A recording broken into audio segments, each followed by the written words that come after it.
मी प्रकृतीच्या कारणामुळे आपल्या संमेलनामध्ये इन पर्सन उपस्थित होऊ शकलो नाही, परंतु या ठिकाणी भारताचे संविधान यामध्ये अंतर्भूत असलेली जी प्रस्ताविका आहे ते वाचतो आणि ते वाचल्यानंतर असं जाहीर होतं की या संमेलनाचं उद्घाटन झालं आहे. तर सगळे बंधू आणि भगिनींनो, मी आता भारताचे संविधान यामधली उद्देश पत्रिका तुम्हाला वाचून दाखवतो.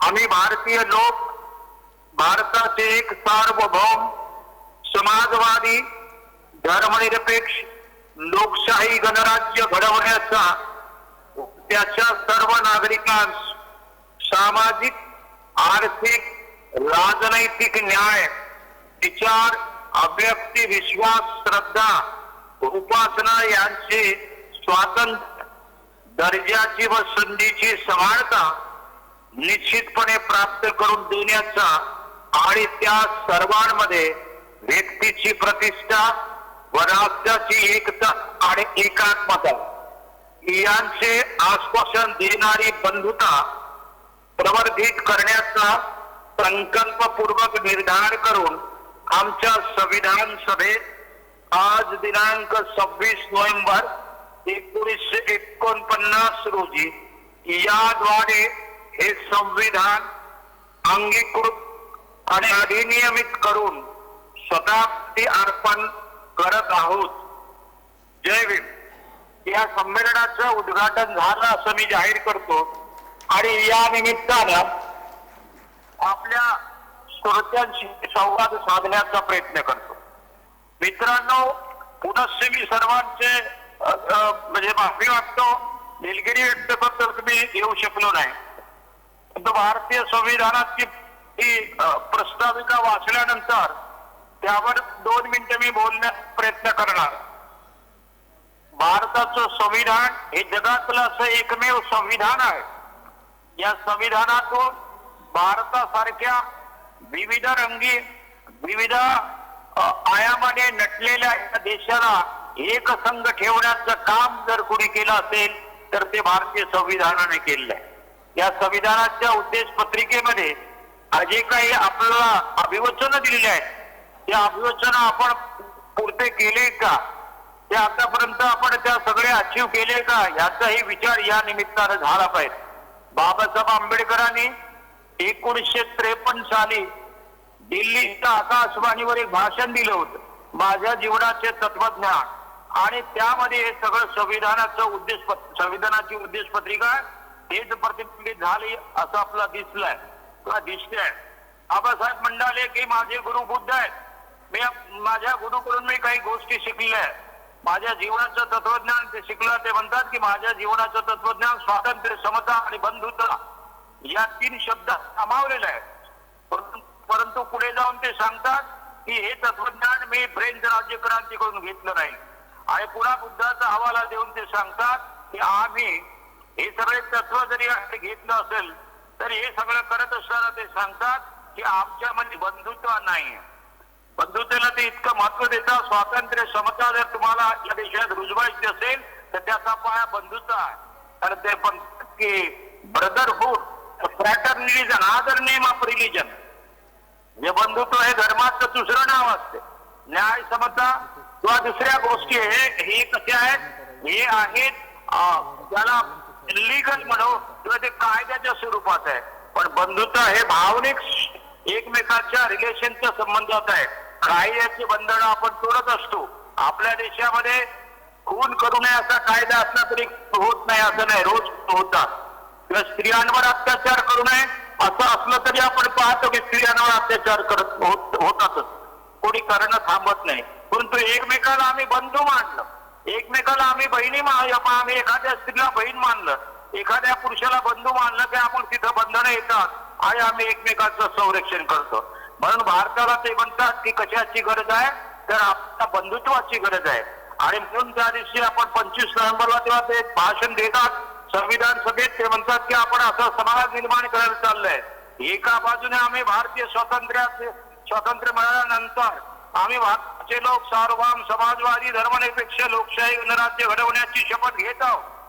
एकीकडे सगळे प्रियंबल मध्ये चांगले तत्व आम्ही स्वीकारले आहेत, पण दुसऱ्या बाजूला ते म्हणतात की सामाजिक पातळीवर आम्ही विभागलेले आहोत। एकीकडे आम्ही युनायटेड मध्ये उभं राहण्याची शपथ घेतो भारतीय संविधानाच्या माध्यमातून, पण दुसऱ्या बाजूने आम्ही सामाजिक स्तरावर घेतले की याच मूल्यांना, याच तत्वांना, याच उदात्त विचारांना पायी तोडत असतो, पायपुल्ली करत असतो। म्हणून आम्ही एक दुभंगलेला समाज आहे। भारत हा दुभंगलेला समाज आहे। भारतीय समाज व्यवस्था एक ब्रोकन अशी एक सिस्टम आहे। या ब्रोकन सिस्टमला स्पीच केल्याशिवाय, एकसंघ केल्याशिवाय, जोडल्याशिवाय भारताला पर्याय नाही। आपण दिल्लीचं आज वातावरण पाहतोय, सिटीजनचे संबंध मला बोलायचं होतं। आज आम्हाला जे काही आहे, एनआरसी आहे, या माध्यमातून बऱ्याच लोकांना या देशाचे नागरिक नाही अशा प्रकारचा विचार आमच्या सरकारने मांडलेला आहे। शेतकऱ्याचं आपण पाहतो, जो 60 दिवस 2 महिने जर आंदोलन झालेलं आहे, म्हणजे सरकार आम्ही निवडलेलं आहे, सरकारची निवड आम्ही केली आहे आणि आम्ही केल्यानंतर सरकारने आमचे ग्रहाणे आहेत, आमच्या मागण्या आहेत, त्याकडे प्रकारचे लक्ष देऊन ते परिपूर्ण केलं आहेत। ते न करता सरकार आमच्याशी बोलत नाही, मोदी साहेब आमच्याशी बोलत नाही, ते काशीच्या शेतकऱ्याशी बोलतील, ते मध्य प्रदेशाच्या शेतकऱ्याशी बोलतील, पण शिंगू आणि टिकरी बॉर्डरवर शेतकऱ्याशी बोलत नाही। अशा प्रकारे बाबासाहेबांनी त्या काळी सांगितलं होतं की हा समाज दुभंगलेला समाज आहे। म्हणून मित्र, या संमेलनाला मी भरभरून शुभेच्छा देतो। प्रकृतीच्या आणि कोविडच्या कारणामुळे येऊ शकलो नाही, पुन्हा मी दिग्दर्शित करतो, कारण मी या निमित्ताने स्पेशल अनेक ग्रंथ मी बोलवले होते अमेझॉनवर आणि त्याचा अभ्यास करून सगळी तयारी केली होती। But because of that COVID I am home quarantine, I could not come there, so I am very sorry not to come there. Thank you very much. जय भीम, जय भीम। बंधूंनो, ही एक आनंदाची गोष्ट आहे की आपल्या लाखांदूर या जिल्ह्यापासून दूर असलेल्या गावी संविधानाचं साहित्य संमेलन आणि ते 20वं होत आहे, याबद्दल मला आनंद होणं साहजिक आहे, आपल्यालाही होणं साहजिकच आहे। हे जे वर्ष गेले वर्ष जे होतं 2020, हे जगाच्या इतिहासामध्ये कोविडचं वर्ष म्हणून नोंदल्या जाईल। या कालावधीमध्ये अनेक मान्यवर व्यक्तींचं निधन झालं। त्या व्यक्तींच्या निधनाला आम्हाला प्रत्यक्ष जाता आलं नाही, ती खंत मनामध्ये आहे। तर ते व्यक्ती आमच्या या लाखांदूर या ठिकाणी प्रत्यक्ष आलेत, इथल्या जनतेला मार्गदर्शन केलं। तर तसे अनेक लोक, मोठी मंडळी मरण पावली या कोरोना काळामध्ये। सगळ्यांचीच नावं मला घेणं शक्य नाही, पण ज्या लोकांनी या ठिकाणी आमच्या मंचावर आलेत, आमच्या बोलवण्याला प्रतिसाद दिला, त्यांच्यापैकी मी जे नाव घेतो आहे ते आहेत बबनजी लवात्रे। हे बबनजी लवात्रे यांना कोण ओळखत नाही। हे दलित पॅंथरचे संस्थापक कार्यकर्ते होते। लाखांदूर या ठिकाणी 14 एप्रिल 2016ला सिद्धार्थ कनिष्ठ महाविद्यालयामध्ये डॉक्टर बाबासाहेब आंबेडकर यांच्या जयंती दिनी 14 तास अभ्यासाचा ध्यास, म्हणजे 14 तास विद्यार्थ्यांना आम्ही अभ्यास करायला लावलं होतं। तर सायंकाळच्या सत्रामध्ये मार्गदर्शन करण्यासाठी म्हणून त्यांना बोलवलं होतं आणि ते आले होते। एवढेच नव्हे तर 14 एप्रिल 2017ला लाखांदूरच्या बौद्ध समाजांनी डॉक्टर बाबासाहेब आंबेडकरांची जी जयंती साजरी केली होती, त्या जयंतीला लोकांना मार्गदर्शन करण्यासाठी ते आले होते। आणि अशा या व्यक्तीचं निधन 19 ऑगस्ट 2020ला 78व्या वर्षी त्यांचं देहावसन झालं. दुसरी व्यक्ती आहे मुकुंद एन गजबिये, जी नागपूरची आहे, जिथे आज बहुजन विद्यार्थी संघाचे विद्यार्थी तिथे राहत आहेत. तिथे राहण्याची जागा हे मुकुंद एन गजबिये सरांनी, त्रिसमक बुद्धविहार आहे त्या ठिकाणी खुली जागा होती, त्या ठिकाणी शेड उभारायला जागा दिली आणि तिथे ते आमचे विद्यार्थी राहत होते. त्यांना वडिलकीच्या नात्याने त्यांच्यावर प्रेम केलं. अशा या व्यक्तीचं निधन 7 सप्टेंबर 2020ला 80व्या वर्षी झालं. तिसरी व्यक्ती डॉक्टर भाऊ लोखंडे, यांचं नाव सगळ्यांना परिचित आहे. मी यांना जेव्हा पहिल्यांदा पाहिलं ते औरंगाबादच्या मिलिंद कॉलेजमध्ये. मी 11वी ते ग्रॅज्युएट BA पर्यंतचं शिक्षण मिलिंद कला महाविद्यालय औरंगाबादला 1979 ते 83 या कालावधीमध्ये तिथे मी शिक्षण घेतलं. त्यावेळेला त्या काळामध्ये डॉक्टर भाऊ लोखंडे तिथे 3 दिवसाच्या व्याख्यानमालेसाठी आले होते. त्यांची 3ऱ्या दिवशी व्याख्यानमाला चालू असताना मी अचानक हॉलमध्ये बघितलं, तिथे भाषण चालू होतं. ते भाषण ऐकण्यासाठी मी गेलो. त्यांनी जे भाषण केलं, पाली भाषेवर जे मार्मिक भाषण केलं, ते भाषण ऐकून त्या काळचे त्या महाविद्यालयाचे प्राचार्य तारा शंकर सक्सेना यांनी अध्यक्षीय भाषण करताना सरांचं जे भाषण झालं मार्मिक, तेव्हा त्यांनी त्यांच्या विद्वत्तेच्या समोर 3दा अशी मान झुकवली होती. तेव्हा मी त्यांना पाहिलं होतं आणि त्यांना ऐकलं होतं. पुढे मी 1986ला लाखांदूर या ठिकाणी आलो. सिद्धार्थ कनिष्ठ महाविद्यालयामध्ये मी नोकरीला लागलो. त्याच्यानंतर त्यांच्याशी माझ्या गाठीभेटी होऊ लागल्या. तेव्हा लाखांदूर या ठिकाणी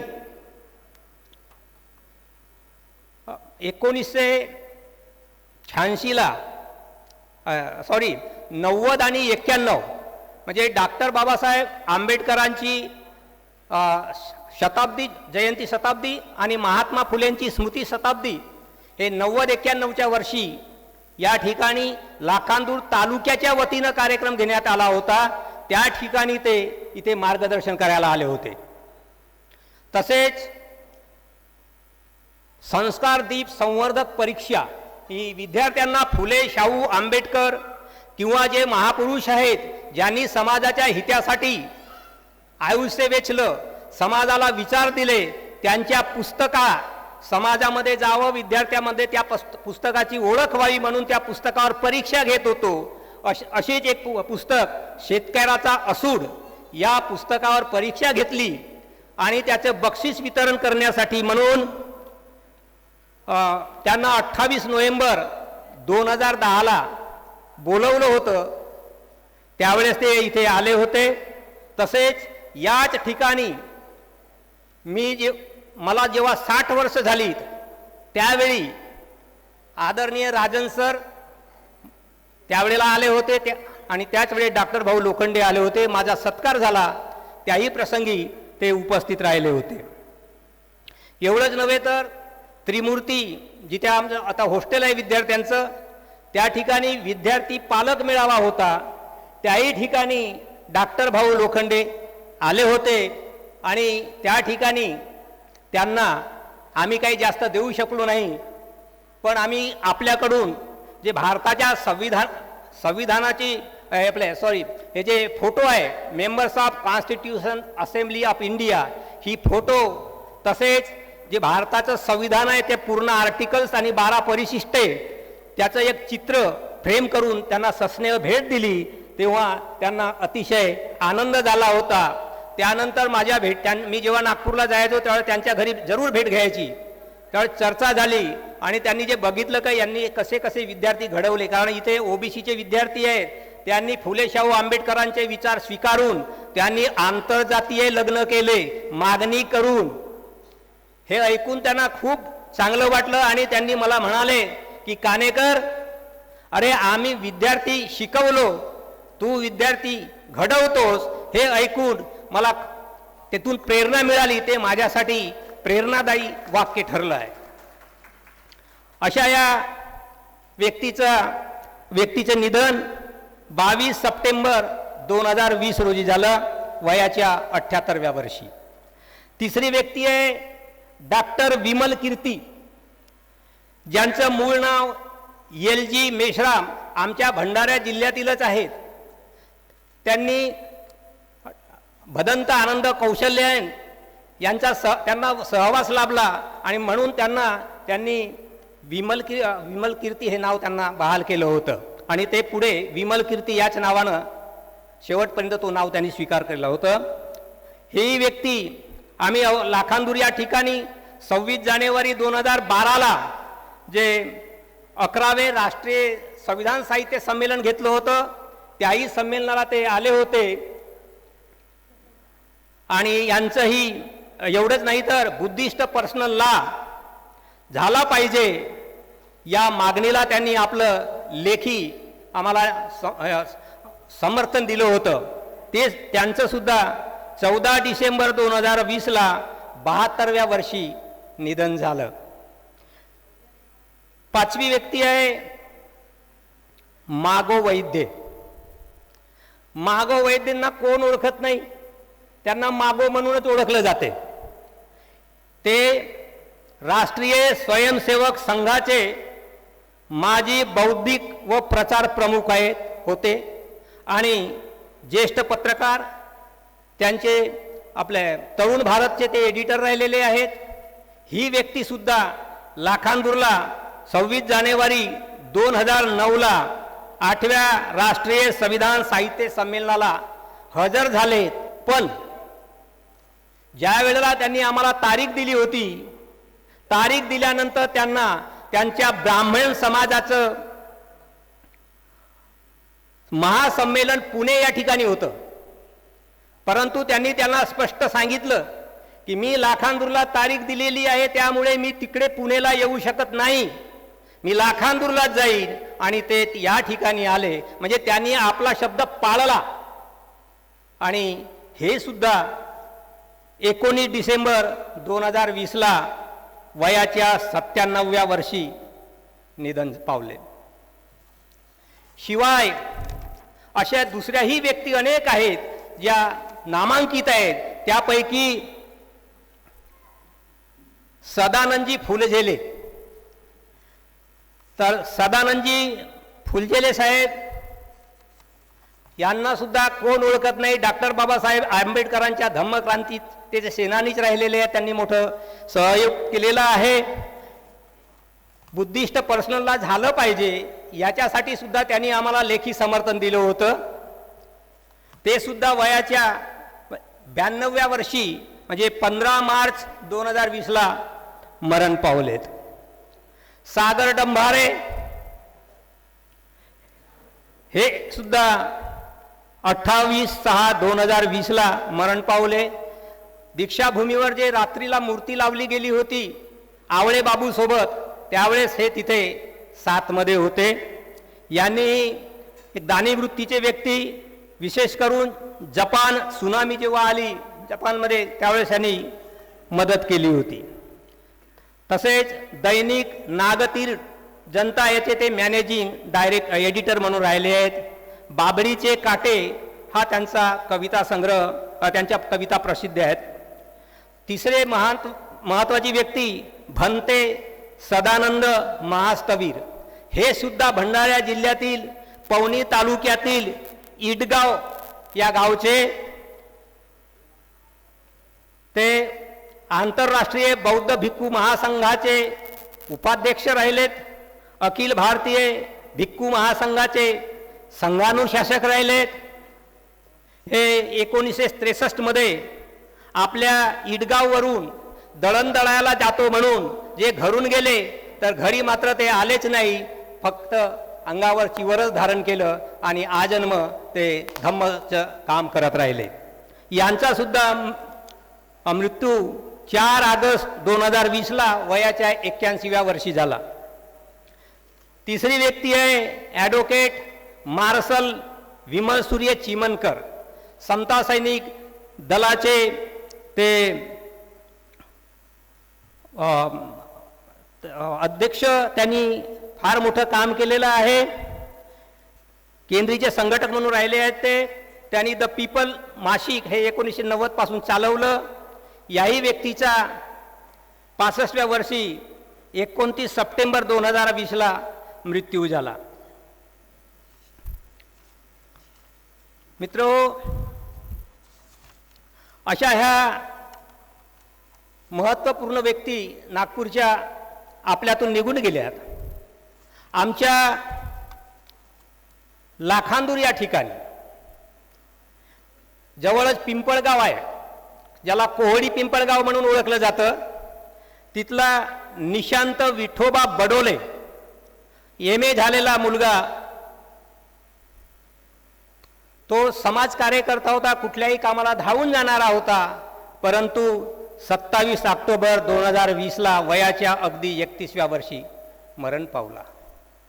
तिसरी एक व्यक्ती आहे जागेश्वर गोविंदराव ठाकरे. ही व्यक्ती नोकरीच्या पूर्वी विमा प्रतिनिधी होती. भारतीय जीवन विमा निगमचे प्रतिनिधित्व केलं त्यांनी. नंतर त्यांना नोकरी लागली, ते शिक्षक झाले आणि त्यांची नोकरी जिल्हा परिषद प्राथमिक शाळा वीरगाव या ठिकाणी नोकरीला होते. 7 नोव्हेंबरला 2020ला मरण पावला. याशिवाय ते वयाच्या 51व्या वर्षी मरण पावले. याशिवाय या कोविडच्या महामारीमध्ये अनेक डॉक्टर्स, नर्स, पोलीस असे असंख्य लोक या कामामध्ये सेवा देता देता मरण पावले. आणि म्हणून या सगळ्यांना, याशिवाय ज्यांचे नावं घेऊ शकलो नाही, जे अनामिक आहेत, त्या सर्व लोकांना मी बहुजन प्रबोधन मंचा अध्यक्ष या नात्याने आणि बहुजन विद्यार्थी संघ चे सगळे कार्यकर्ते, आम्ही सगळे त्यांना श्रद्धांजली अर्पण करायची आहे.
बहुजन प्रबोधन मंच सर्वप्रथम यांचं मला PhD प्राप्त झाल्याबद्दल पुरस्कार दिला, त्याबद्दल त्यांचा आभार व्यक्त करतो.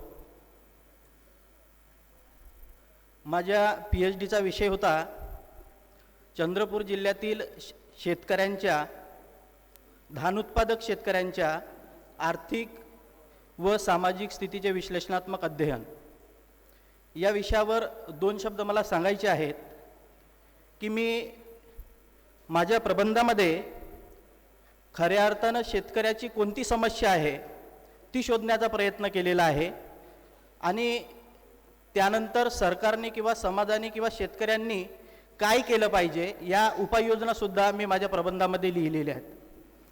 तर एकंदरीत अभ्यासाअंती मला असा निष्कर्ष जाणवला की कर्जमुक्ती ही काही शेतकऱ्यांसाठी सर्वात शेवटची बाब नाही किंवा कर्जमुक्ती झाली म्हणजे शेतकरी सुखी झाला अशातला कुठलाही मुद्दा नाही आहे. कारण मुख्य समस्या वेगळीच असते कारण पूर्व परंपरागत पद्धतीने शेती करत असताना शेतीमध्ये लागणारा जो उत्पादन खर्च होता तो अत्यल्प प्रमाणामध्ये होता आणि उत्पन्न जे होतं ते मोठ्या प्रमाणामध्ये निघायचं. त्यामुळे एकंदरीत खर्च आणि उत्पन्न यामधली जी तफावत होती ते म्हणजे त्या शेतकऱ्याचं उत्पन्न असायचं आणि त्यामुळे शेतकऱ्यांना बऱ्यापैकी उत्पन्न मिळायचं. आता काय झालं तर हरित क्रांतीनंतर यांत्रिकीकरण झालं आणि त्या यांत्रिकीकरणामुळे शेती करत असताना शेतकऱ्यांच्या उत्पादन खर्चामध्ये इतकी मोठी वाढ झालेली आहे की शेतीमध्ये खर्च केल्यानंतर लागलेला खर्चसुद्धा त्यांच्या उत्पन्नामधून भरून निघत नाही. आणि अशी वेळ येते की जेव्हा उत्पन्न शेतकऱ्यांच्या हातामध्ये येतो त्यावेळेला त्यांनी लावलेला खर्चसुद्धा भरून निघत नाही आणि मग पर्यायाने त्यांच्याकडे कुठलाच पर्याय उरत नसल्यामुळे मग शेतकरी आत्महत्येचं प्रमाण आपल्याकडे वाढलेलं आहे.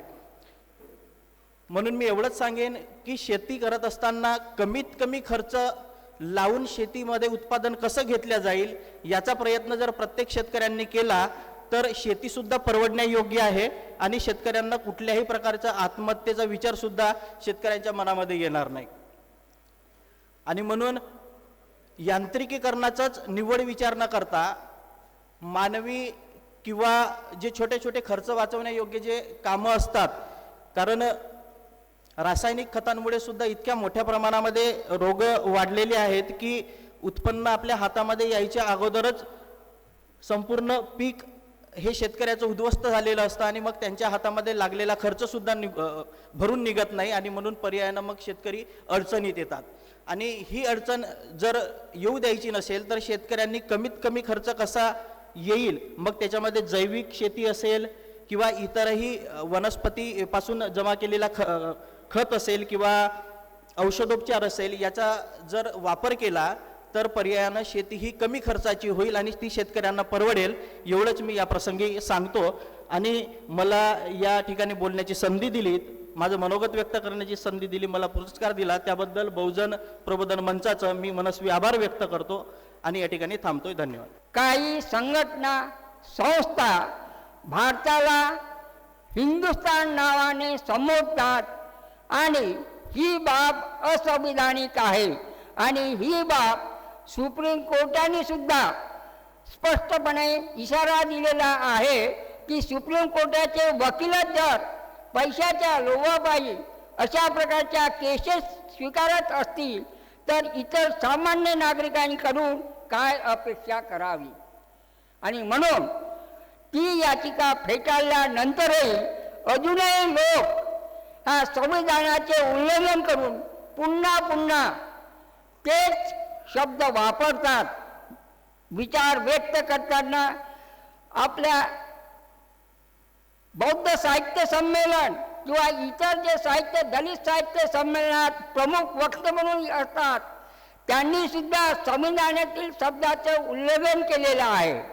त्यामध्ये अनेक प्रख्यात साहित्यिक सुद्धा आहेत, त्यामध्ये त्यांनी सुद्धा तिरंगा हा शब्द वापरलेला आहे. मोबाईल नंबर दिलेला होता त्यानुसार त्यांना मी मोबाईल केलं की संविधानामध्ये हा तिरंगी असा शब्द नाही, नॅशनल फ्लॅग कोडमध्ये सुद्धा तिरंगी हा शब्द नाही, insult of national flag act 1971 यामध्ये सुद्धा तिरंगी हा शब्द नाही, हा शब्द असंविधानिक आहे. मग तुम्ही त्या शब्दाचा वापर का करता असं त्यांना मी फोनवरती विचारणा केली असता त्यांनी सांगितलं मला तुम्हाला ज्या प्रकारे बोलण्याचे स्वातंत्र्य आहे त्याच प्रकारे आम्हाला सुद्धा लिहिण्याचे स्वातंत्र्य आहे, अशा प्रकारे त्यांनी उत्तर दिलं. तसेच आपले राजकीय पक्ष यांना सुद्धा मी विचारलेलं आहे की न्यायालयाला न्यायालय न म्हणता न्याय मंदिर म्हणतात, त्याबाबत मी डिस्ट्रिक्ट जज गोंदिया यांना सुद्धा म्हणजे माहितीच्या अधिकाऱ्यांनी आणि स्वतःही पत्र पाठवलेलं आहे की संविधानामध्ये न्याय मंदिर नाही, न्यायालय आहे, सुप्रीम कोर्ट, हायकोर्ट. त्यामुळे तुमच्या त्या इमारतीवर जे न्याय मंदिर लिहिलेलं आहे ते असंविधानिक आहे. तरी पण त्यांच्याकडून सुद्धा उत्तर मिळालेलं नाही. अशा प्रकारचे आपणास अनेक उदाहरणे मिळतील. प्राध्यापक अनिल काणेकरांनी जी पत्रिका छापलेली आहे, जे कंसाबाहेरील जे शब्द आहेत अशा प्रकारे संविधानाचा उल्लंघन करणारे आहेत. आणि म्हणून माझी आग्रहाची कडकडीची नम्र विनंती आहे की जे जे संविधान प्रेमी बंधू आणि भगिनी आहेत त्यांनी जागृत व्हावं आणि इतर आपल्या लोकांनाही जागृत करावे आणि संविधानाची पायमल्ली होऊ नये या बाबतीत आपण दक्षता पाळावी एवढीच मी नम्र विनंती करतो. आणि मला या ठिकाणी बोलण्याची संधी दिली हा मंचचा मी आभारी आहे. तसेच या ठिकाणी जो मला सत्कार दिलेला आहे आणि हा सत्कारापासून जी काय प्रेरणा मिळते आहे, स्फूर्ती मिळते आहे, ती स्फूर्ती प्रेरणा इतरांनी सुद्धा अशाच प्रकारचे उल्लेखनीय कार्य करण्याची त्यांना स्फूर्ती मिळो अशा प्रकारची अपेक्षा बाळगतो आणि आपल्या वाणीला पूर्णविराम देतो. जय भीम, जय बुद्ध, जय भारत. साधुवाद. मी थोडंसं काही 2-4 पुस्तकं लिहिलेले आहेत की मी अमरावतीला सर्व्हिसला असताना काही विद्यार्थी म्हणायचे की बाबासाहेबांनी सर्व कामं चांगले केले पण त्यांनी म्हणजे राजकीय चळवळीत म्हणा की स्वातंत्र्याच्या चळवळीत म्हणजे भाग घेतला नाही. त्यामुळे त्यांच्या बाबतीत मी एक पुस्तक लिहिलं होतं की भारतीय स्वातंत्र्य मिळविण्यात डॉक्टर बाबासाहेब आंबेडकर यांचा सहभाग. आता येथे याचं विमोचन केलं होतं अध्यक्ष माननीय सदानंदजी फुलझेले सचिव आणि दीक्षाभूमी नागपूर विमोचन तत्कालीन खासदार माननीय रासू गवई यांच्या हस्ते.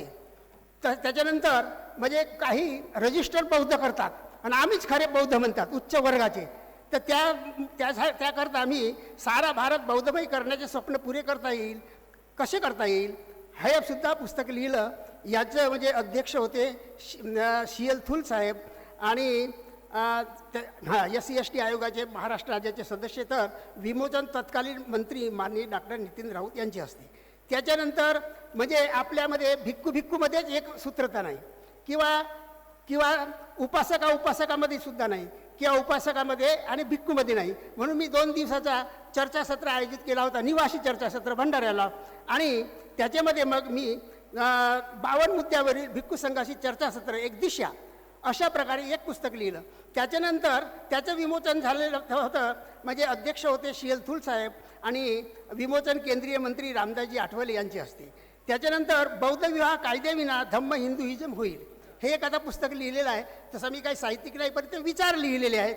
तर त्याच्यामध्ये की म्हणजे बौद्ध विवाह कायद्याची आवश्यकता कशी आहे, त्याच्यानंतर जनगणनेमध्ये नोंद कशी करायची आणि त्याच्यानंतर बौद्ध विद्यार्थ्यांनी किंवा बौद्धांनी म्हणजे आपले म्हणजे प्रमाणपत्र कसे शासनाला सादर करायचे किंवा शाळेत सादर करायचे अशा प्रकारे मी 4 पुस्तकं लिहिण्याचा प्रयत्न केलेला आहे. मला इथे बोलवून माझा जो सत्कार केला तर मी आयोजकांचे आणि माननीय अनिल काणेकर साहेबांचे म्हणजे मनपूर्वक धन्यवाद देतो. त्यांचे आभारसुद्धा मानतो आणि मी माझे 2 शब्द संपवितो. जय भीम, जय बुद्ध, जय भारत.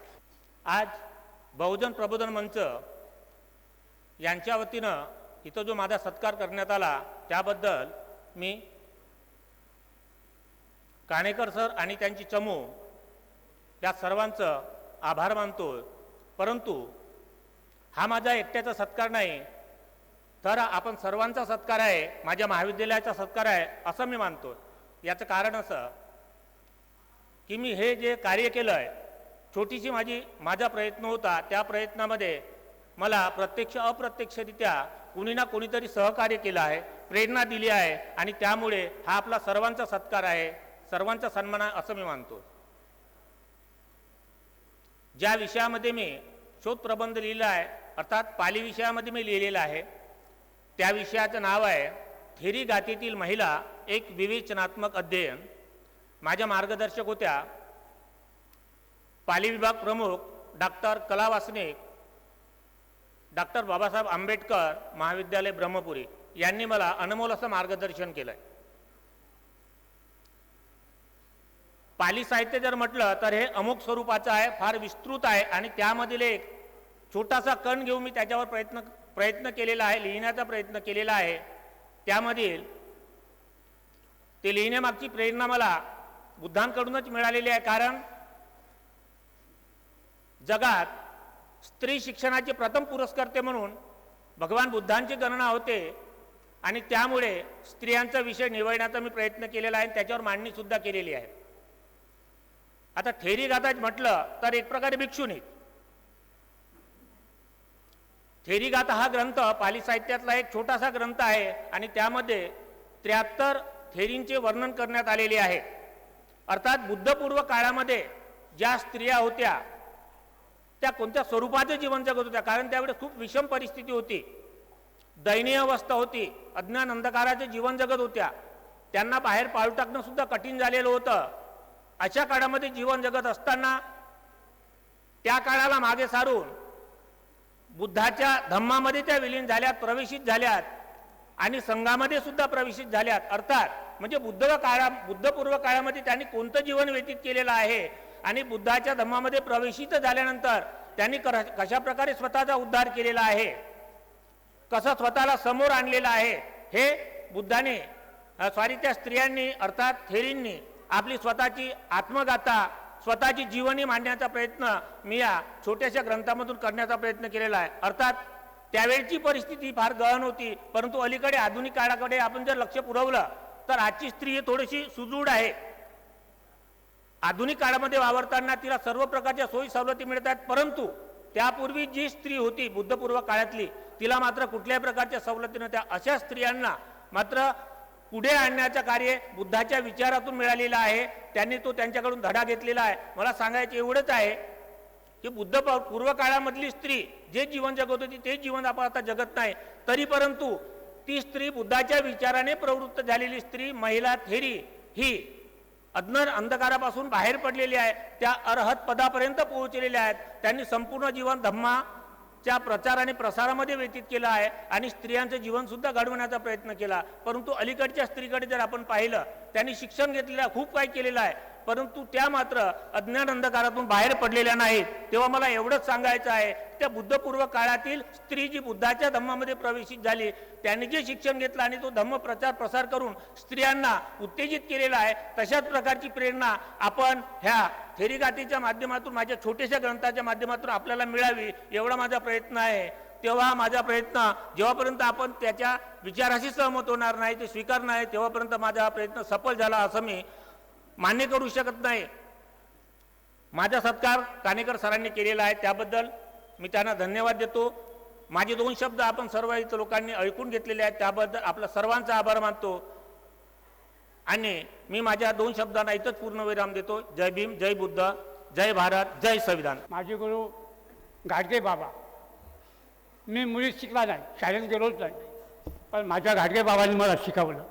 बिना पुस्तकानं, बिना पाटीनं आणि बिना लेखनानं मी शिकलेला माणूस आहे. माझं जीवन माझं संघर्षमय गेलं.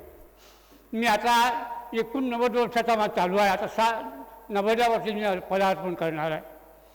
संघर्षाशिवाय काही मिळत नाही, संघर्ष केलंच पाहिजे. आणि म्हणून माझा एक नारा होता, हर जुल्म के टक्कर में संघर्ष हमारा नारा है. हर जुल्म के टक्कर में संघर्ष हमारा नारा है. संघर्षाशिवाय काय मिळत नाही हे बाबासाहेब सांगितलं आणि भाषणामध्ये मगाशी सांगितलं साहेबांनी की संघर्ष करा. कशासाठी संघर्ष? मूलभूत अधिकारासाठी संघर्ष. मूलभूत अधिकारासाठी संघर्ष.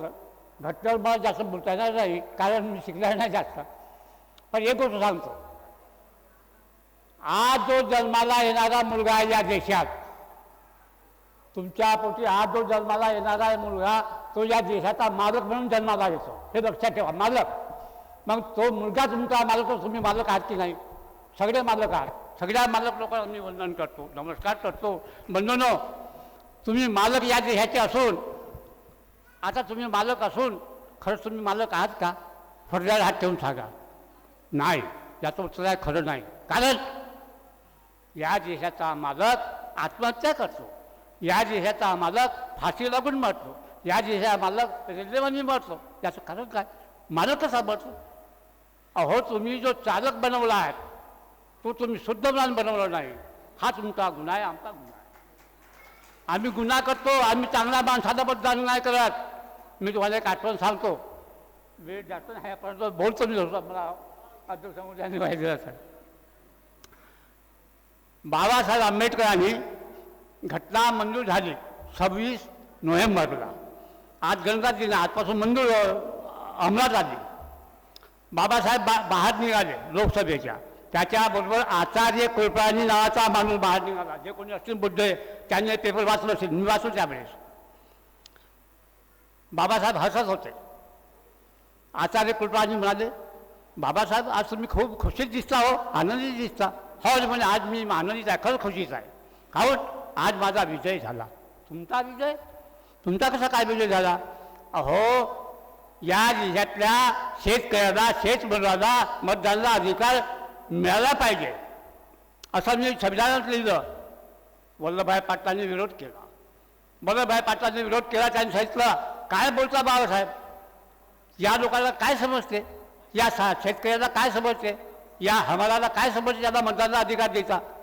मी मला पासाहेब, या जिल्ह्यातला शेतकरी अनाज पिकवतो, तो अनाज तुम्ही आणि आम्ही खातो. त्यांनी जर अनाज पिकवलं तर तुम्ही काय खाणार, सोनं खोलं खाणार काय? तुम्ही सगळ्यांनी टाळ्या वाजवून माझा अटकाल मान्य केला. माझा विजय झाला. दुसरा माझा विजय, या जिल्ह्यातील महिला आहे, या महिलांना मतदानाचा अधिकार मिळाला पाहिजे. 1000 हे काय भाडणं लावलं म्हणे बाबासाहेबांनी. ह्या महिलांना काय समजते? अडाळ्याने बाया आहेत, त्या शेतीवर काम करणाऱ्या बाया आहेत, भाणे घासणाऱ्या बाया आहेत, याला काय समजते मतदानाचा अधिकार? अहो म्हणे, साहेब, ज्या आईच्या उदरातून तुमचा जन्म झाला, माझा जन्म झाला, त्या आईला तुम्ही मतदानापासून वंचित ठेवता. कोणासाठी आझादी आहे या देशाची? तुम्ही टाळ्या गटात हाही आर्टिकल पास केला. हा माझा खरा विजय आहे. पण आज एक सांगतो गोष्ट, माझ्या महिला आहेत, महिलांना मी उद्देशून सांगतो की हा आज गणराज्य दिन आहे. आजपासून संविधान अंमलात आला, म्हणजे अंमलबजावणी सुरू झाली. महिलांनो, तुम्ही असा ठाम निर्धार करा की तुमच्या पोटी एक तरी कानिकर साहेबांचा जन्माला आला पाहिजे.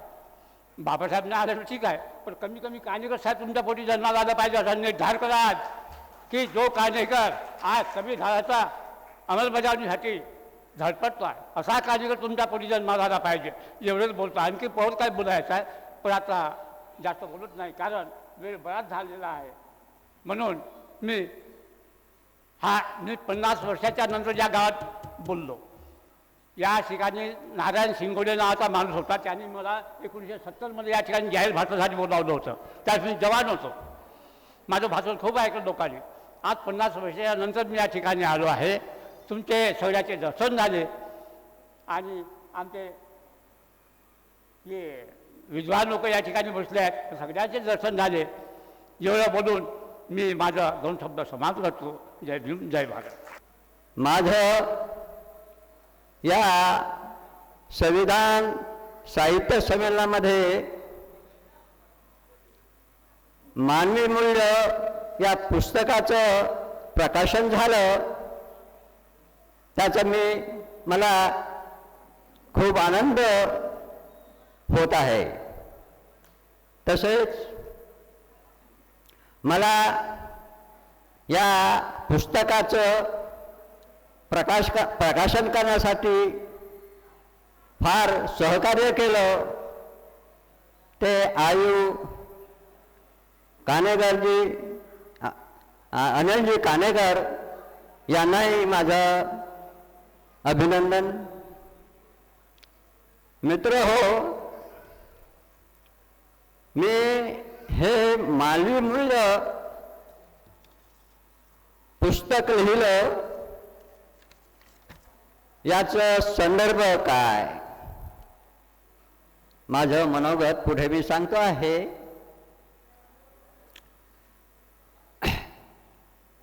मानवी मूल्य म्हणजे काय? मानवी मूल्य म्हणजे माणसाचं मोल. माणसाचं मोल फार व्यापक आहे. तो उंच शिखरापर्यंत गेलेला असतं. त्यांनी आपलं त्या मानवी मूल्याने, त्या मौलिक मूल्यांनी आपलं जीवन उंचवू शकतो. असं हा मानवी मूल्य याचा हा संदर्भ आहे. मानवीमुळे जीवन आहे. माणसाला निसर्गाने शरीरासोबत मन दिले आहे आणि बुद्धी दिली आहे. परंतु मन फार चंचल आहे. चंचल असतो, तो कुठेही नेतो. काही वाईट कृत्य करण्याला भाग पाडतो.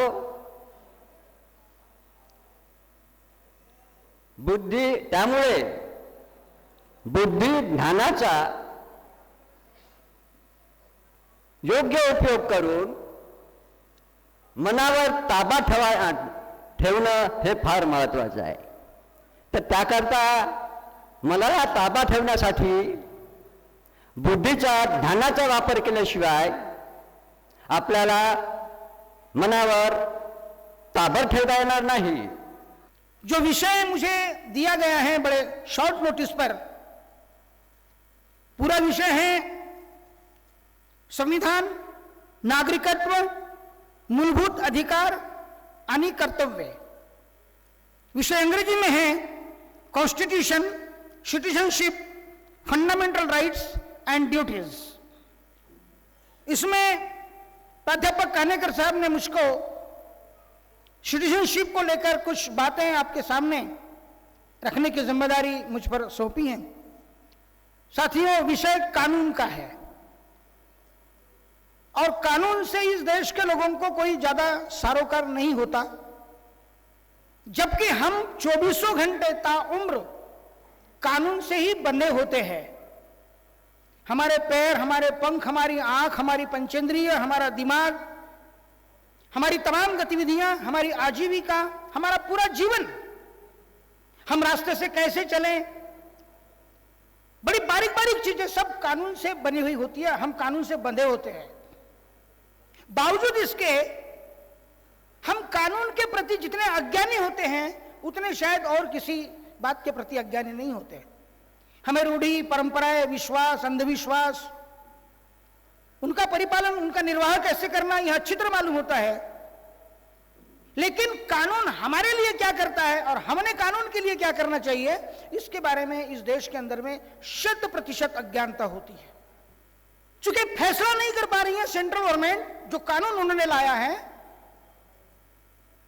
कि आप लोग भारत के नागरिक है या नहीं हैं, जिन्होंने 17 लोकसभाएं चुनकर दी, 2.5 दर्जन प्रधानमंत्री चुन करके दिए, 20 राष्ट्रपति चुन करके दिए, जिन नागरिकों ने चुन करके दिए, आज दिल्ली में बैठे हुए लोग ये कहते हैं कि ये चुनकर देने वाले लोग ही इस देश के नागरिक नहीं हैं.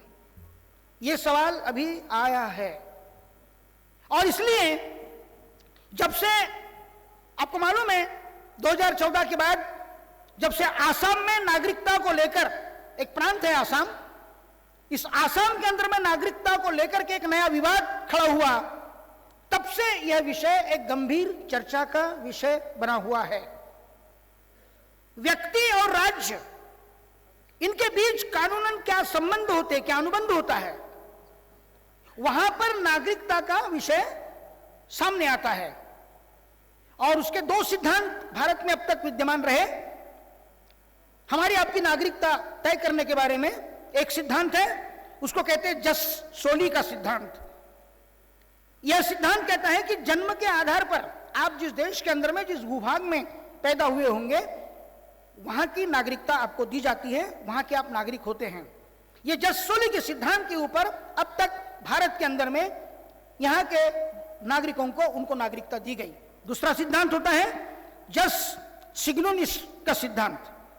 यह रक्त संबंधों पर आधारित करता है कि यद्यपि आपका जन्म यहां नहीं हुआ होगा, फिर भी अगर आपके चाचे, भतीजे, आपके परदादा, आपके कोई ग्रैंडफादर, फादर, आपके फादर के कोई पिताजी, कोई रिलेटिव्स, आपके ब्लड रिलेशन के लोग अगर इस भूभाग में रहते, इस देश में रहते हैं, तो उसके आधार पर भी आपको इस देश की नागरिकता दी जा सकती है.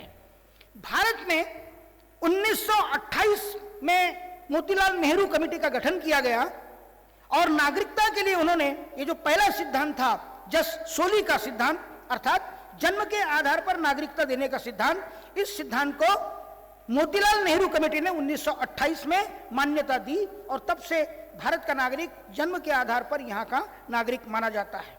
और यह विषय भी केंद्र की सूची में आता है। संविधान के अंदर में, जिसकी आज हम चर्चा करेंगे उसके बाद में भी, संविधान के अंदर में जो उसकी कलमें हैं, धाराएं 5 से 11, ये 5 से 11 जो हमारी संविधान की कलमें हैं, ये भारतीय नागरिकता को विभिन्न श्रेणियों के अंदर में उसकी व्याख्याएं करती है, उसका वर्णन उसमें मिलता है। और धारा 11 जो है, इसके संबंध में संविधान के आर्टिकल 11 के मुताबिक पार्लियामेंट को संविधान के मुताबिक नागरिकता समय समय पर तय करने के लिए कानून बनाने के अधिकार दिए जाते हैं। और इसी के तहत 1955 में, हमारा संविधान अमल में आया 1950 में, 5 साल के बाद 1955 में इंडियन सिटीजनशिप एक्ट हमारी पार्लियामेंट ने बनाया। और इस कानून के अंदर भी अब तक 4 बार इसके अंदर में सुधार किए गए। 1986 में, 2003 में, 2005 में और 2015 में, ऐसे 4 बार इस कानून के अंदर में समय समय पर संशोधन किए गए। और इन्हीं अमेंडमेंट्स के चलते जन्म के आधार को कुछ सीमा तक मर्यादित कर दिया गया। पहले जो जन्म के आधार को प्रमुख माना जाता था, उस आधार को सीमित कर दिया गया और दूसरे सिद्धांत को लेकर के, दूसरे मापदंडों को भी लेकर के आपकी नागरिकता तय की जा सकती है। ऐसे अमेंडमेंट अब तक हमारी पार्लियामेंट ने 4 बार इसके अंदर में किए। और एक दूसरा कानून है जो इससे संलग्न है, उसको कहते हैं फॉरेनर्स एक्ट, विदेशी नागरिकों का कायदा, जो उस व्यक्ति पर जो भारत का मूल नागरिक नहीं है, उसको अगर वो भारत में रहता है या भारत की नागरिकता ग्रहण करना चाहता है, तो अपनी नागरिकता सिद्ध करने की जिम्मेदारी ये फॉरेनर्स एक्ट उस व्यक्ति विशेष के ऊपर में सौंपता है। इसके आर्टिकल 5 में यह जो धारा संविधान में लाने की जो तारीख तय की थी, यह भारतीय नागरिकता का जो हमको ओहदा प्रदान करती है, इसको निवास के स्थान पर जन्म के बजाय वह व्यक्ति कितने वर्षों से भारत के अंदर में रह रहा है, 5 साल से, 10 साल से, 20 साल से, और उसको इस कानून ने, फॉरेनर्स एक्ट ने 5 साल की मर्यादा रखी। अगर कोई फॉरेनर पिछले 5 सालों से अगर भारत में कंटिन्यूसली रहता है, तो उसको भारतीय नागरिकता के लिए अप्लाई करने का, रजिस्ट्रेशन करने का अधिकार यह कानून देता है, फॉरेनर्स एक्ट। आर्टिकल 6 के अंदर भी लिखा हुआ है, क्योंकि भारत को आजादी ही बंटवारे के बाद में मिली, जब संविधान बन रहा था तो बीच में ही भारत का बंटवारा हो गया और भारत के कई नागरिक पाकिस्तान में चले गए, पाकिस्तान से कई लोग भारत के अंदर में आ गए। इसलिए आर्टिकल 6 के अंदर में प्रावधान किया कि भारत को आजादी मिलते हुए जो बंटवारा हुआ, उसी के कारण जो समस्याएं पैदा हुई, नागरिकों की अदला बदली हुई, तो एक तारीख तय कर दी गई 19 जुलाई 1949 कि इस तारीख के पहले जो भारत में आकर के बसा है, उस व्यक्ति को भारत की नागरिकता प्रदान की जाएगी, उसका रजिस्ट्रेशन किया जाएगा। उसके आर्टिकल 7 में लिखा हुआ है, एक नई डेडलाइन तैयार की गई कि जो लोग 1 मार्च 1947 के बाद, तारीख ख्याल में रखिए, 1 मार्च 1900, और शब्द ख्याल में रखिए आप, मैं उस पर आने वाला हूं। जो लोग, शब्द क्या है कि दोज हु, जो लोग 1 मार्च 1947 के बाद पाकिस्तान चले गए हैं, लेकिन बाद में फिर वापस आकर के भारत में बसे हैं, रीसेटल हुए हैं, उन्हें भी भारत की नागरिकता प्रदान की जाएगी। यह आर्टिकल 7 में लिखा है। आर्टिकल 8 कहता है कि वह नागरिक जो मूलतः भारतीय हैं लेकिन विदेशों में रहता है, लेकिन उसके पूर्वज भारत में कभी रहते थे और आज भी रह रहे हैं, वह इंडियन डिप्लोमेटिक मिशन के तहत भारत में नागरिकता हासिल कर सकता है। जो व्यक्ति आज भी फॉरेन में रहता है, लेकिन उसके कोई रिश्तेदार अगर यहां पर रहते हैं आज की तारीख में भी, और वो नागरिकता अगर हासिल कर सकता है फॉरेन में रहते हुए भी, तो ये फॉरेनर्स एक्ट के अंदर में उसकी कलमे है, इंडियन डिप्लोमेटिक मिशन के तहत वह व्यक्ति भारत का नागरिक होने का दावा कर सकता है। उसके बाद 1986 में एक कानून बना, मतलब वो कानून के अंदर, नागरिकता के कानून के अंदर में सुधार किया गया, और उसके द्वारा क्या कहा गया, एक नई, यानी बार बार तारीखें बदलती रही ना हमारे नागरिकता को लेकर के। 1986 के कानून में यह कहा गया कि 26 जनवरी 1950 जो आज का दिन है, आज की तारीख को या उसके बाद भारत में जिसका जन्म हुआ लेकिन 1 जुलाई 1987 तक, ख्याल में रखिए 26 जनवरी 1950 के बाद, लेकिन 1 जुलाई 1987 के पहले तक जिनका भी जन्म भारत में हुआ है वे भारतीय नागरिक कहलाएंगे। मतलब अगर कोई फॉरेनर भी आकर के उसका जन्म अगर भारत में होता है 1 जुलाई 1987 के पहले तक, वो भारत का नागरिक बन सकता है, कहलाया जा सकता है। लेकिन जिनका जन्म 1 जुलाई 1987 से 4 दिसंबर 2003 तक, ये डेडलाइन फिर नहीं बनाई गई, इसके बीच 1 जुलाई 1987 से 4 दिसंबर 2003 तक, इसके बीच में जिनका जन्म भारत में हुआ है वे भी भारत के नागरिक कहलाएंगे, बशर्ते एक कंडीशन थी कि उनके माँ बाप में से कोई भी एक भारतीय व्यक्ति हो, पेरेंट्स जिसको कहते हैं, माँ या बाप में से।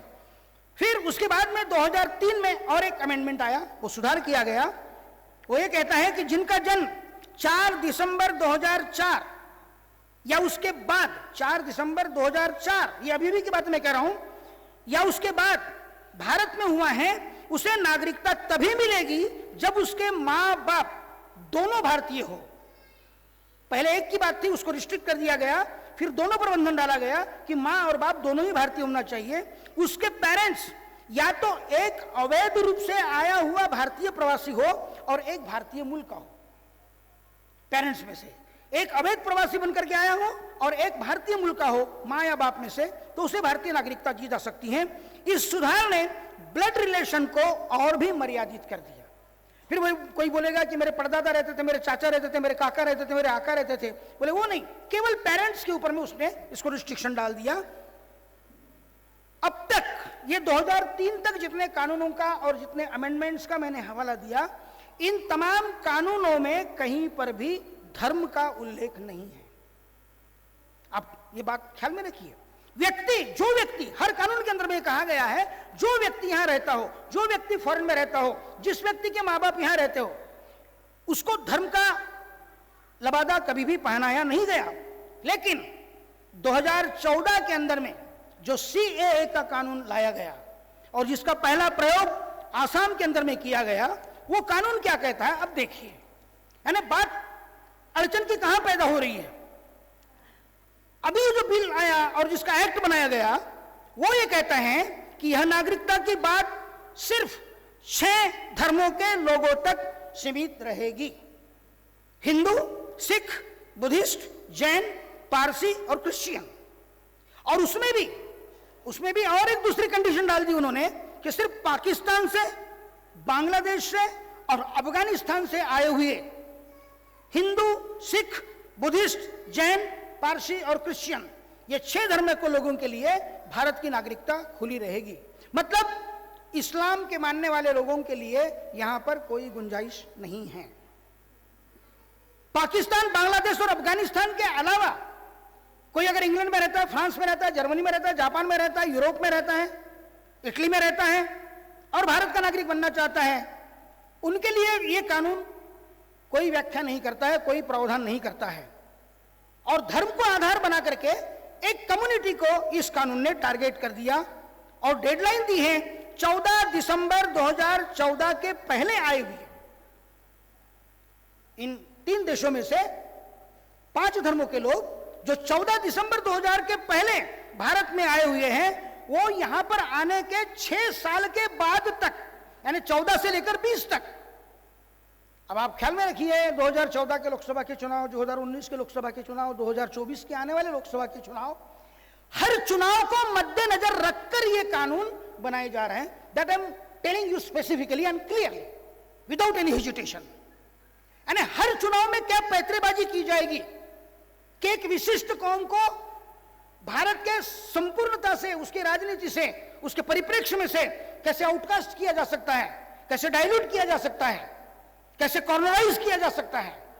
यह स्ट्रेटेजी हर 5 साल के चुनाव को लेकर के मद्देनजर रख करके कानून के अंदर में इस प्रकार के इंडियन सिटीजनशिप एक्ट के अंदर में इस प्रकार के ये बदलाव करने की कोशिशें चल रही है।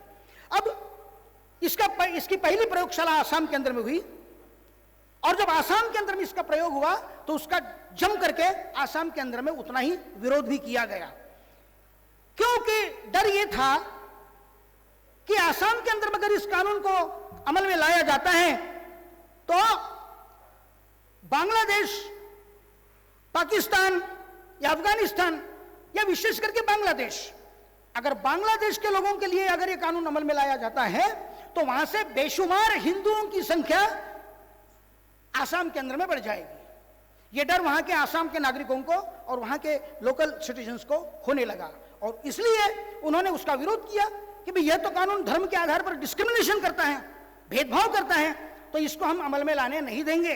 बावजूद इसके सेंट्रल गवर्नमेंट ने डिक्टेटरशिप करके इस कानून को जबरदस्ती आसाम के ऊपर में थोपा और उसमें भी उन्होंने क्या किया, इसमें और भी खुली छूट देने के लिए पासपोर्ट एक्ट और फॉरेनर एक्ट, इसकी जो कंडीशन है वो कंडीशन को भी उन्होंने शिथिल कर दिया, कुछ कंडीशंस को रद्द कर दिया। अब इसका विरोध आसाम के लोगों ने क्यों किया? उनका यह कहना था कि इसके पहले 2014 का कानून बनाने के पहले 1985 में आसाम अकॉर्ड एक्ट बनाया गया था और वो एक्ट ये इसलिए बनाया गया था कि आसाम के अंदर में इलीगल माइग्रेंट्स लोग जो आकर के रह रहे हैं उसके ऊपर में प्रतिबंध लगाया जाए। अच्छा ही रहता था, कोई गलत बात नहीं थी। जो आज की केंद्र सरकार करना चाहती वो बात तो आसाम के इस आसाम अकॉर्ड एक्ट ने 1985 में कानून बना लिया था कि इलीगल माइग्रेंट्स लोगों को भारत के अंदर में और आसाम के अंदर में आकर रहने की इजाजत नहीं मिलनी चाहिए। राजीव गांधी की सरकार ने और आसाम के नागरिकों के बीच ये कानून बनाया था, ये अकॉर्ड बनाया था और इस प्रकार से रिस्ट्रिक्शन फॉरेन से आने वाले लोगों के ऊपर में लगाई गई थी और उसकी एक अलग कैटेगरी बना दी गई थी। जो भारतीय मूल के नागरिक हैं उनके लिए, आसाम के नागरिकों के लिए कानून बनाया गया था कि 1 जनवरी 1966 के पहले, डेडलाइन अकॉर्ड एक्ट ये बनाई गई थी कि 1 जनवरी 1966 के पहले जो लोग आसाम में आकर के बस गए हैं उन सभी को नागरिकता दी जाएगी, लेकिन 1 जनवरी 1966 के बाद आने वाले व्यक्ति को आसाम में भारत की नागरिकता नहीं दी जाएगी। उसके बाद एक और डेडलाइन बदल दी गई। उसके बाद 25 मार्च 1971 के पहले डेडलाइन को और नीचे लाया गया। 25 मार्च 1971 के पहले आने वाले प्रत्येक व्यक्ति को 10 साल के बाद भारत की नागरिकता दी जाएगी।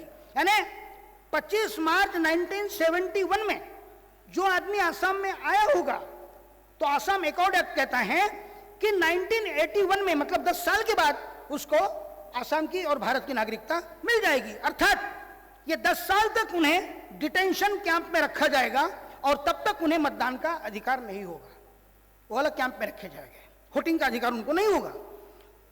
अब उनकी पहचान जो है वो ट्रिब्यूनल्स के द्वारा करवाई जाएगी। ये कानून जो अभी लाया है उन्होंने, और क्या हुआ है कि ये जो ट्रिब्यूनल बनाई जाती है हमारी और आपकी नागरिकता तय करने वाली, ये ट्रिब्यूनल कोई जुडिशियरी नहीं है, कोई कानूनन वो ऑर्गन नहीं है भारत का जैसे न्यायपालिका के जैसा। ये एक लोकल क्वासी जुडिशियल ट्रिब्यूनल है जो अर्ध कानूनी व्यवस्था निर्माण की है इन्होंने। जैसे एसडीओ बीडीओ को पावर दे दिए और कहा कि भाई तुम लोगों की नागरिकता तय करते बैठो, और इसके अंदर में illegal migrants determination by tribunals किया जाता है। तो एक व्यक्ति को अपॉइंट कर दिया, उसको कह दिया कि तुम इन लोगों की नागरिकता तय करो, और उसके लिए IMDT का यह प्रावधान बनाया गया, illegal migrants determination by tribunals. अब ये ट्रिब्यूनल क्या करेगी? उसके ऊपर कोई जुडिशरी का अंकुश नहीं, उसके ऊपर में कोई गवर्नमेंट का अंकुश नहीं, उसको गवर्नमेंट को कोई जवाब नहीं देना है, और उसके निर्णय को कोई भी कोर्ट के अंदर में जाकर के कोई नागरिक चैलेंज नहीं कर सकेगा। अब ये जुडिशरी ने क्या करिश्मा किया? इस कानून के चलते इसको इंप्लीमेंटेशन करने में जो दिक्कतें सामने आने लगी, तो स्वयं सुप्रीम कोर्ट ने 2005 में इस कानून को निरस्त कर दिया। असम की जुबेदा बेगम उर्फ जुबेदा खातून बक्सा जिला की वह महिला थी, और उस महिला ने यह ट्रिब्यूनल के सामने 15 डॉक्यूमेंट्स रखे थे अपनी नागरिकता को सिद्ध करने के लिए। Birth certificate, leaving certificate, education certificate, primary certificate, ration card, जो भी होगा 15 डॉक्यूमेंट्स। मुझे तो लगता है कि 15 नहीं, इस देश के प्राइम मिनिस्टर के पास में 3 भी डॉक्यूमेंट्स नहीं होंगे। अपनी नागरिकता सिद्ध करने के लिए।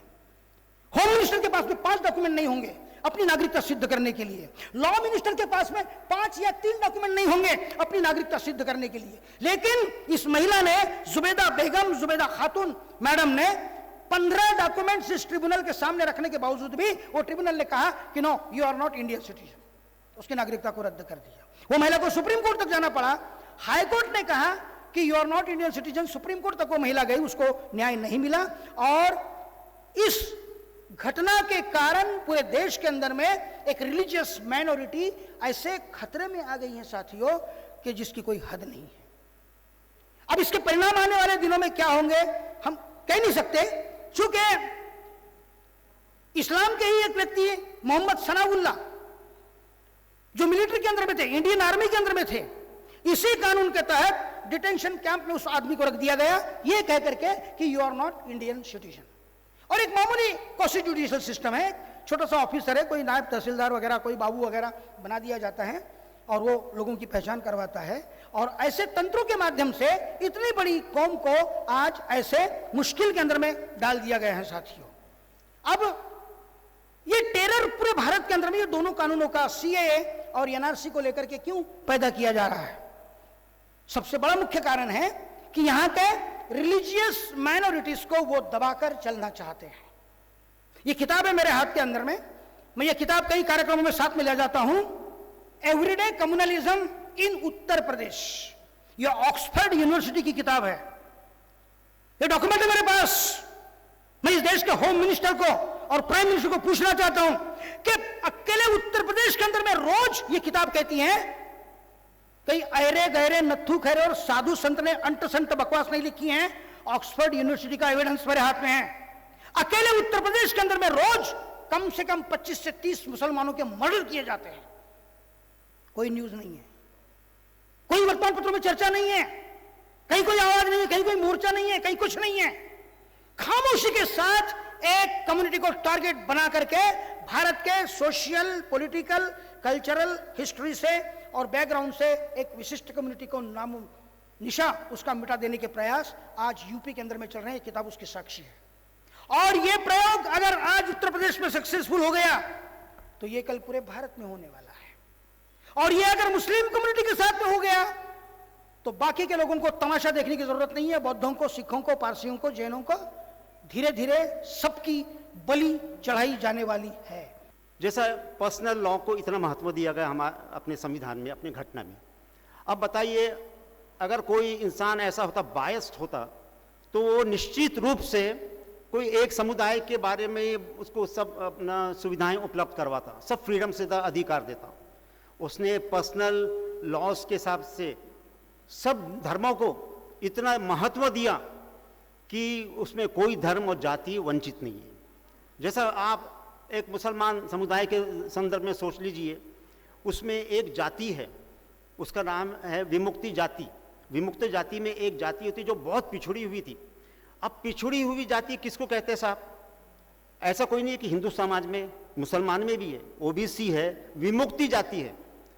उसमें एक जाति को जब उनकी टीम पहले क्या करती थी, बाबा साहेब की ड्राफ्टिंग कमेटी को भी एक जगह जाते थे, वहाँ अभ्यास करते थे कि कौन सी जाति शोषित है, बैकवर्ड है, उसकी अध्ययन करते थे, अभ्यास करते थे, फिर दिल्ली वापस जाते थे और फिर लिखना चालू होता था। ओवरनाइट ये संविधान नहीं बना, उसको बहुत समय लगा। और उसके बाद में वो इस नतीजे पे आया कि मुसलमान समुदाय में भी एक जात इतनी शोषित है, पिछड़ी हुई है कि इसको अपना रिजर्वेशन देना अत्यंत आवश्यक है, अनिवार्य है। और वो जाति का नाम है छप्पर बंद।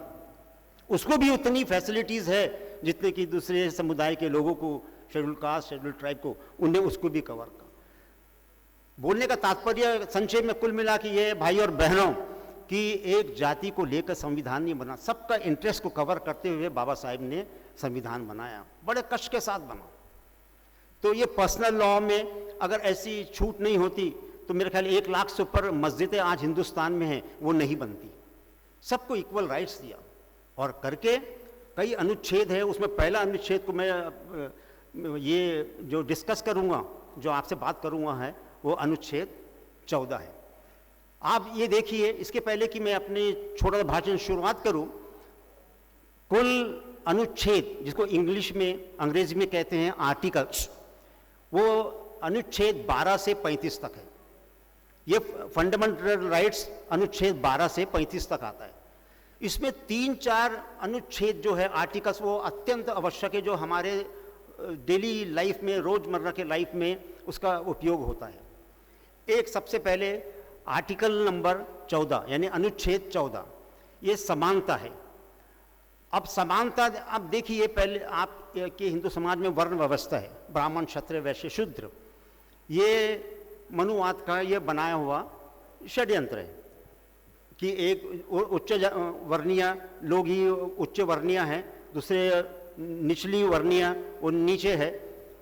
ऐसा नहीं, बाबा साहेब को ये चीज़ नोटिस में आई, ये चीज़ तो बहुत बुरी चीज़ है, तो उन्होंने आर्टिकल 14 के माध्यम से, अनुच्छेद 14 के माध्यम से समानता सबको दी। अब समानता क्या होता है? समानता धर्म, जाति, लिंग, वंश, जन्म स्थान वगैरह वगैरह के माध्यम से कोई बड़ा और कोई छोटा नहीं होगा, सब समान है। आप सब जानते हैं भाई और बहनों के किस प्रकार से इस देश में शोषण हुआ है। हमने पढ़े, कई पुस्तक पढ़े हैं और आपने भी पढ़े होंगे, बिल्कुल इसमें कोई दो मत नहीं है। वो लेवल का अपना शोषण हुआ कि बयां करते हुए कर नहीं सकता इंसान, वो शोषण इस देश के नागरिकों पे हुआ, खास तौर पे बहुजन समाज पे। ऐसे में प्रवेश होता है एक मसीहा का, डॉक्टर बाबा साहेब आम्बेडकर का। ऐसे व्यक्ति ने एक ऐसा संविधान बनाया, मैं विश्वास के साथ कह सकता हूँ, एक सीनियर लॉयर हूँ हाई कोर्ट का, इतना सुंदर अपना संविधान दुनिया के किसी अपना देश का नहीं है, ये मैं गारंटी आज बोल सकता हूँ। नहीं तो कोई इंसान आ जाए और बोले कि ये देश का संविधान फलाने देश से कमज़ोर है, मैं उससे मुकाबला करने को तैयार हूँ कायदे से। Right to freedom of speech, इसमें 6 फ्रीडम्स बाबा साहेब ने दिया है संविधान के माध्यम से। 6 फ्रीडम ये इतने महत्वपूर्ण है अपने आप में। एक तो उन्होंने ये फ्रीडम दिया, आप स्पीच दे सकते हो, right to freedom of speech. 6 freedoms दिया। अब कौन से 6 फ्रीडम्स है, आप इसको थोड़ा गौर फरमाइए। एक फ्रीडम ये दिया उन्होंने कि आप भाषण दे सकते हो। अभी मेरे भाई ने भाषण दिया, मैं आके भाषण दे रहा हूँ, जो मेरे को लग रहा है मैं दे रहा हूँ, भाषण में कोई रुकावट नहीं है।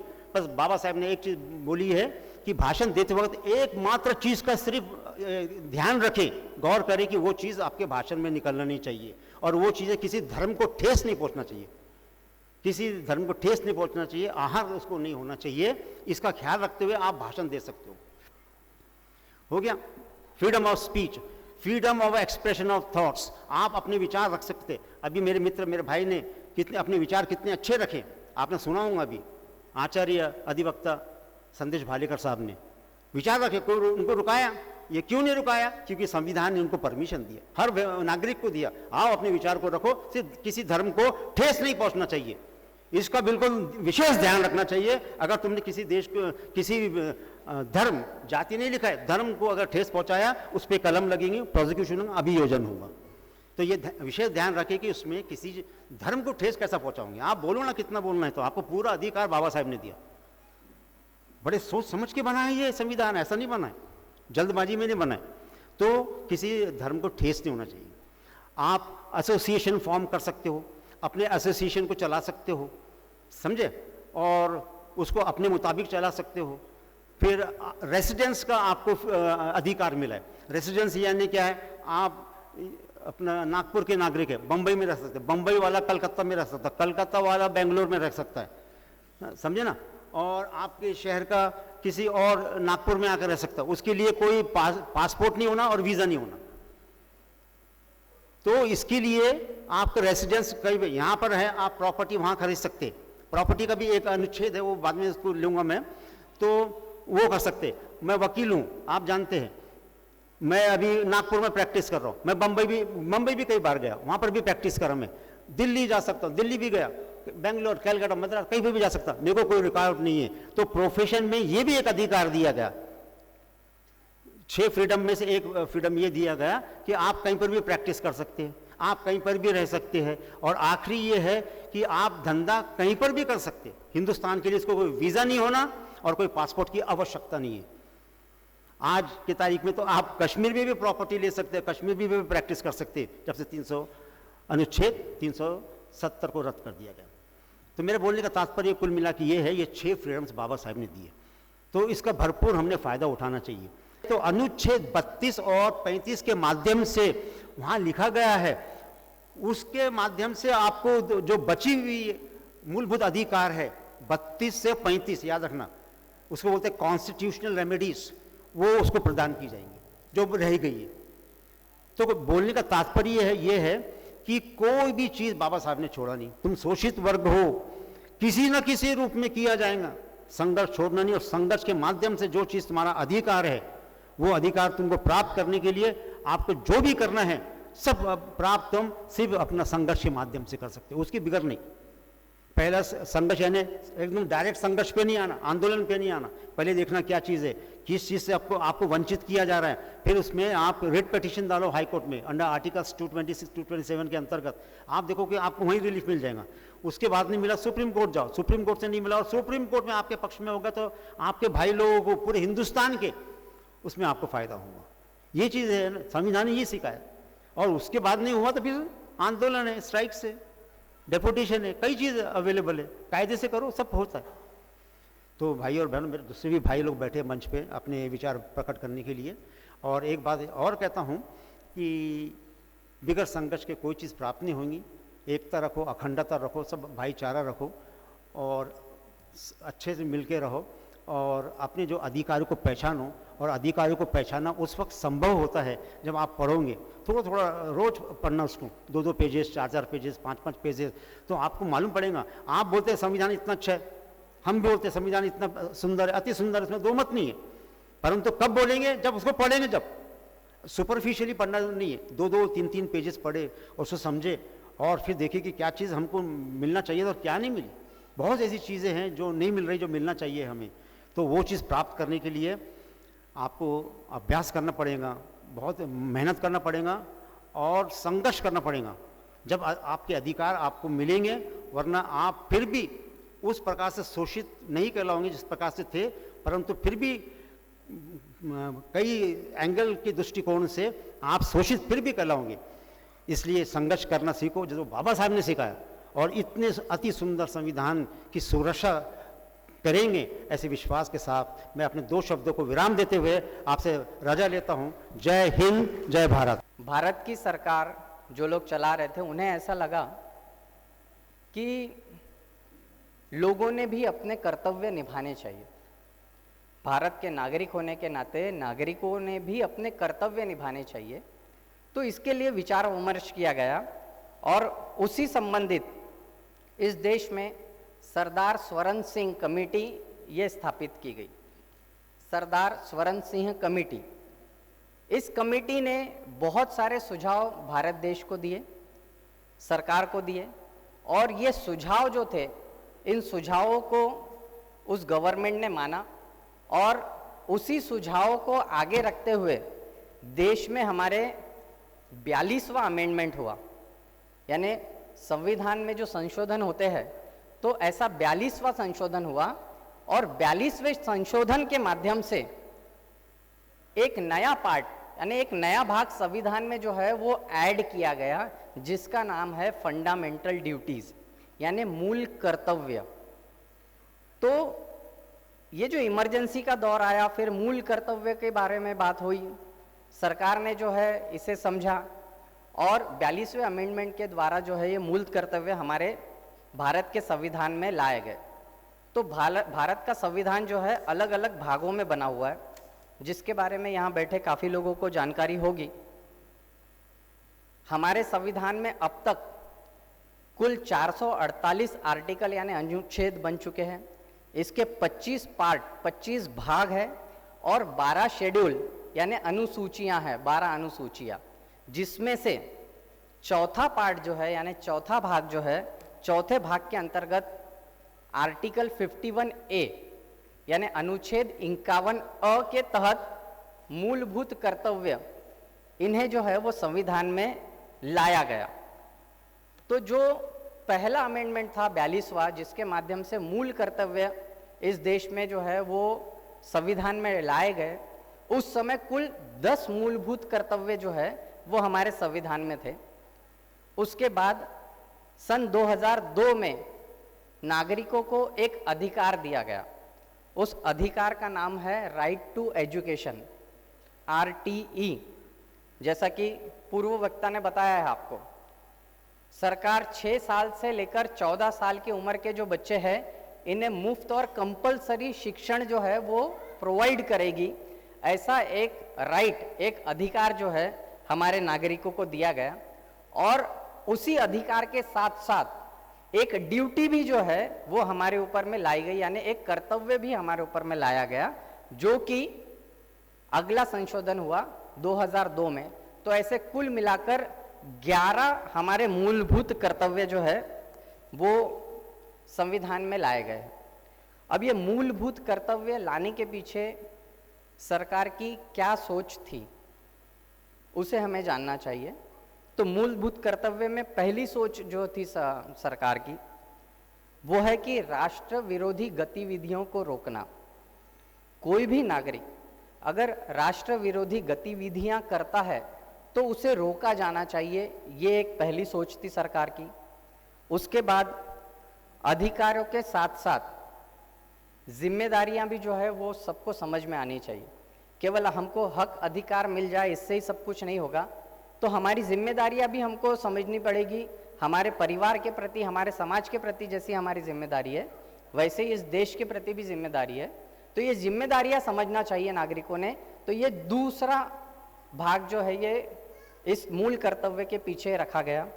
और तीसरी बात जो थी कि हमारे राष्ट्रीय ध्येय उद्देश्य जो है इसकी पूर्ति करने के लिए लोग हमेशा सजग रहे। लोगों को ये बात हमेशा मन में ध्यान में रहे कि हमारे राष्ट्रीय ध्येय और उद्देश्य क्या है, इसकी पूर्ति होना चाहिए, तो ये लोगों को पता रहे। तो ऐसी मूल 3 भावनाएं इसके पीछे थी कि फंडामेंटल ड्यूटीज, मूल कर्तव्य किस लिए इस देश के नागरिकों ने निभानी चाहिए। इस तरह से जो है ये 3 भावनाएं के आधार पर मूलभूत कर्तव्य जो है हमें बताए गए हैं। अब ये मूल कर्तव्य क्या है जो संविधान में लिखित है, ऐसे कुल 11 मूल कर्तव्य मैं आप सभी को पढ़ के बताना चाहूँगा। वैसे एक चीज़ होनी चाहिए कि घर घर संविधान, हर घर संविधान।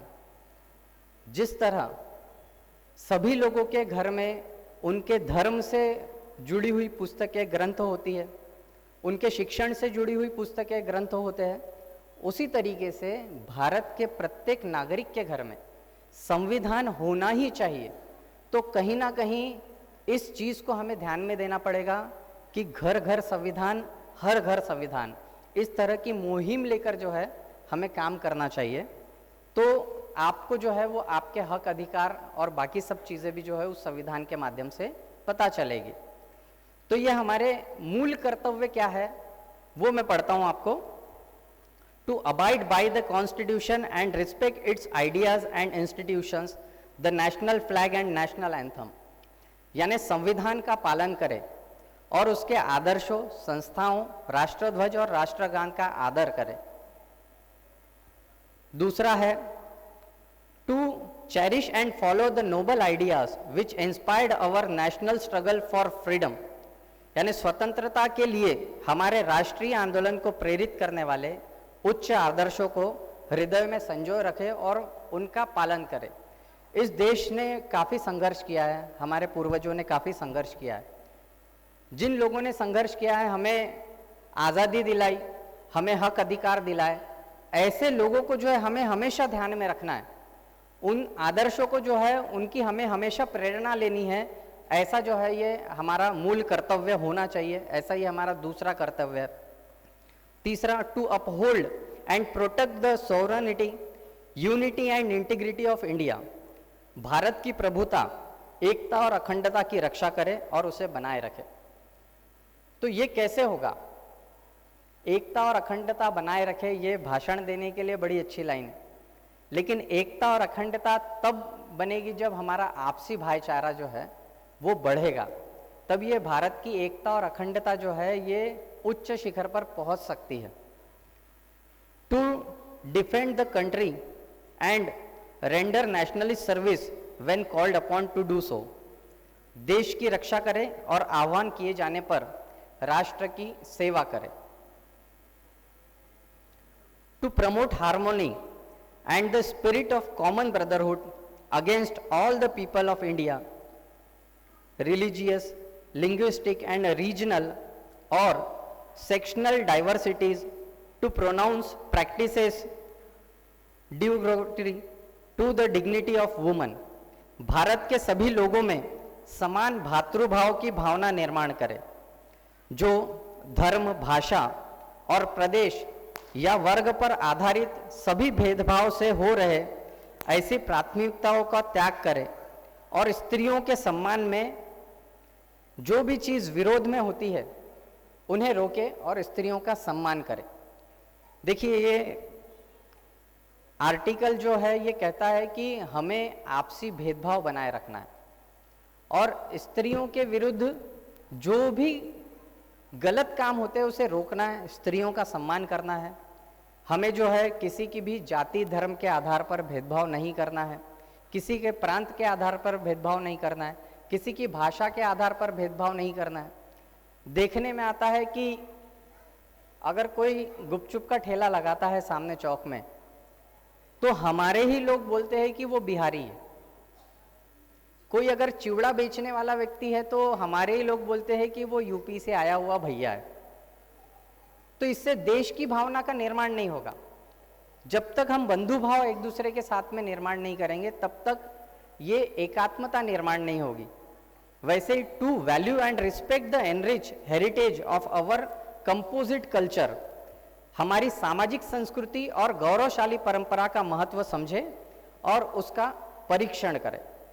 To protect and improve the nature environment including forest, lake, river and wild life and to have compassion for living creatures, प्राकृतिक पर्यावरण जिसके अंतर्गत वन, नदी, झील और वन्य जीव है, इनकी रक्षा करें और इसका संवर्धन करें तथा जितने भी प्राणी मात्र है जिनमें जीवन है इनके प्रति जो है वो दया भाव निर्माण करें। ऐसा ये हमारा मूलभूत कर्तव्य कहता है। To develop the scientific temper, humanism and the spirit of inquiry and reform, वैज्ञानिक दृष्टिकोण, मानवतावाद और ज्ञानार्जन तथा सुधार की भावना का विकास करें। ये आर्टिकल जो है ये बहुत ज़्यादा संवेदनशील है। ये आर्टिकल कहता है कि हमें अपने आप में, अपने लोगों में, नागरिकों में वैज्ञानिक दृष्टिकोण निर्माण करना है। इसके साथ ही साथ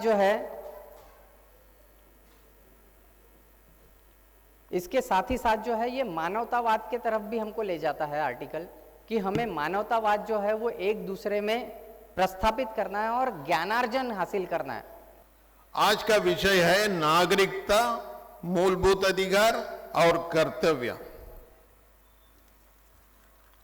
अब इसके बारे में प्रोसीजर जब है सिटीजनशिप का, वो हमारे आचार्य जी ने अच्छे तरह आपको समझा दिया। और ये नागरिकता के ऊपर में आज देश में इतना दंगा हो गया। आपने देखा होगा दिल्ली में शाहीन बाग, कितने दिन से हमारे महिलाएं, बच्चे कितने दिनों से बैठे हुए हैं। तो ये दंगे क्यों हो रहे हैं? हमारा आम आदमी जानना चाहता है। उसके पहले मैं एक चीज बता देना चाहता हूं कि हमारे बशीर साहब ने ये कहा कि आपके हक के लिए, अधिकार के लिए आपको संघर्ष करना है। संघर्ष जरूर करना है, बाबा साहब ने कहा है। बिना संघर्ष का कुछ नहीं होता है। घर में बच्चा रोता नहीं तो दूध भी नहीं मिलेगा उसको। संघर्ष करना है, मगर बाबा साहब ने ये भी कहा है ना, संघर्ष किस तरीके से करना है, ये बहुत इंपॉर्टेंट है। उन्होंने कहा कि संघर्ष में अगर क्रांतिकारी रूप से अगर करोगे, कुछ संविधान फेल हो जाएगा। अगर इस मंच के ये करते हुए संविधान के बारे में सही व्याख्यान देना है तो मैं सही चीज आपको बता देना चाहता हूं, संघर्ष जरूर अधिकार के लिए करो, मगर बाबा साहब ने यह भी कहा, अगर झूठ है तो मेरे को इस मंच में बोलिए, यह भी कहा आपको संघर्ष करना है तो उसे संवैधानिक तरीके से करना है, सत्याग्रह के माध्यम से नहीं। उन्होंने बोला कि संवैधानिक तरीके से। संवैधानिक तरीका क्या होता है भाई? तकरार हो जाता है तो आप क्या करते हैं? ये किसान लोगों ने आंदोलन किया, मैं मानता हूं संघर्ष कर रहे हैं, मगर उन्होंने कितना नुकसान किया राष्ट्र संपत्ति को, उसको भी आपको देखना है भाइयों। उन्होंने जो करोड़ों रुपए का टावर्स है सब उल्टा दिया, कितने करोड़ों का टावर्स नीचे गिरा दिया भाई। किसका नुकसान हुआ? आज बोलते हैं पेट्रोल 92 रुपीज 90 रुपीज आता है, पेट्रोल का असली भाव मालूम है 30 रुपया है। 60 रुपया टैक्स के माध्यम से पेट्रोल मिलता है, 60 रुपया 1 लीटर में। वो 60 रुपया कहां से कौन देता है? वो आप देते हैं और मैं देता हूं, और मेरा और आपका पैसे से हम संपत्ति खरीदते हैं गवर्नमेंट का, और गवर्नमेंट के संपत्ति में आप नुकसान करते हो, यह गलत बात है। ये संवैधानिक तरीका नहीं हुआ। तो क्या करना चाहिए? इलाज क्या है? इलाज है कोर्ट में जाओ जी। हमारे संविधान कहता है 3 अंक है, लेजिस्लेचर, एग्जीक्यूटिव, जुडिशरी, विधायक, कार्यपालिका, न्यायपालिका। तो तकलीफ होती है तो न्यायपालिका के दरवाजा उठाइए। आप बोलेंगे न्यायपालिका में इंसाफ नहीं मिलता है, वो तो अभिशाप है आप देश का। अगर इंसाफ नहीं मिलता तो हम कुछ नहीं कर सकते हैं। फिर संविधान की ऐसी की तैसी करो, फिर टावर्स नीचे गिराओ, दंगे करो, बस जलाओ, लोगों को मारो, पीटो, कत्ल करो। There will be total anarchy in this country. इसलिए अगर हमको संघर्ष करना है, कोर्ट के माध्यम से करना है। संवैधानिक संस्कृति के प्रभावी बनाने के लिए हम सभी को प्रयत्न करना होना चाहिए। कॉन्स्टिट्यूशनलिज्म को हमको बढ़ावा देना है, सभी को न्याय और विकास प्राप्त करने में हमको मदद करनी चाहिए। आज हमारे सामने कितनी समस्या है अय्यर सर। क्षेत्रवाद है, जातिवाद तो है ही। बाबा साहब अम्बेडकर के समय से आज तक जातिवाद ही है, आतंकवाद है, नक्सलवादी है, बालकों के ऊपर में, बालक लोगों के ऊपर में अन्याय, शोषण, महिला के ऊपर में शोषण, अमीर और गरीब बीच में खाई आज भी है ना सर। हम प्रोफेसर लोग आज भी लकीर के फकीर रह गए।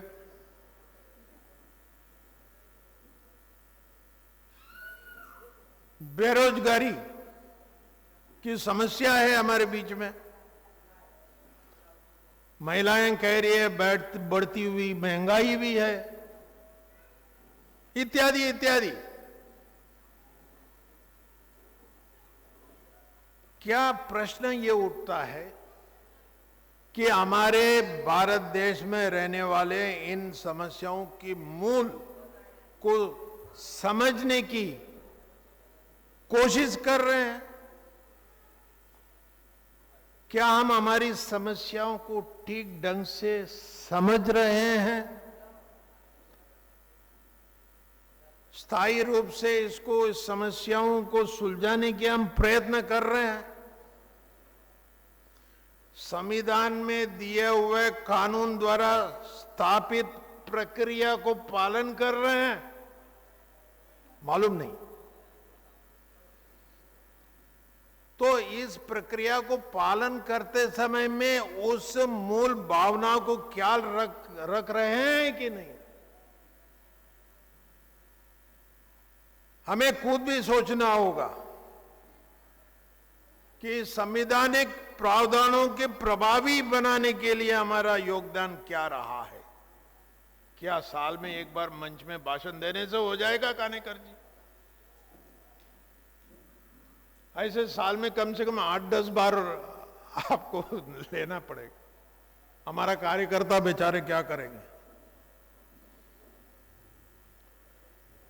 तो आज की हमारी जो जनता है, ये दौलत की अंधी दौड़ में संविधान, संस्कृति और हमारी समता, हमारी बंधुत्व और न्याय पर आधारित हमारी समाज और देश निर्माण को मूल तो भूल रहे हैं। We should realise our responsibilities,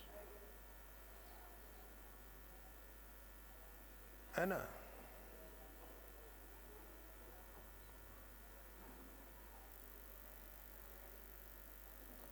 पर एक बात बता देता हूं, हमारे भारत के लोगों ने, आप ध्यान दे रहे हैं दास जी, हमारे भारत के लोगों ने भारत के संविधान को सिर्फ इसलिए नहीं अंगीकृत किया है कि हम इसके माध्यम से सरकारें बनाएंगे और सरकारी यंत्रणा चलाएंगे, इसलिए नहीं अंगीकृत करता है। हमने इसलिए अंगीकृत किया है कि हमारी विकास हो, हमारे समाज में वैज्ञानिक दृष्टिकोण पैदा हो, समाज में परिवर्तन लाना है। तो इसलिए मेरे भाइयों बहनों, हमारे संविधान में दिया हुआ जो चीजें को बातों को आप समझे और हमारे मंच इसका प्रचारण करेगा और हमारा मंच इस संवैधानिक संस्कृति का हिस्सा बनेगा। Will be party to constitutionalism. और हम सभी समाज में जो फैले हुए कुरीतियों और अन्याय को हम रोक सकेंगे। रोकना है, ये प्रत्येक आप और हमारे नागरिक का कर्तव्य है।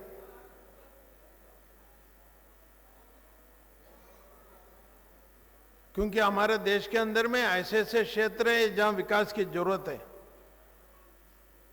वहां हमारे लोगों को मुख्य धारा में जोड़ने के हम कितना सफल हो रहे हैं, इस प्रश्न भी है।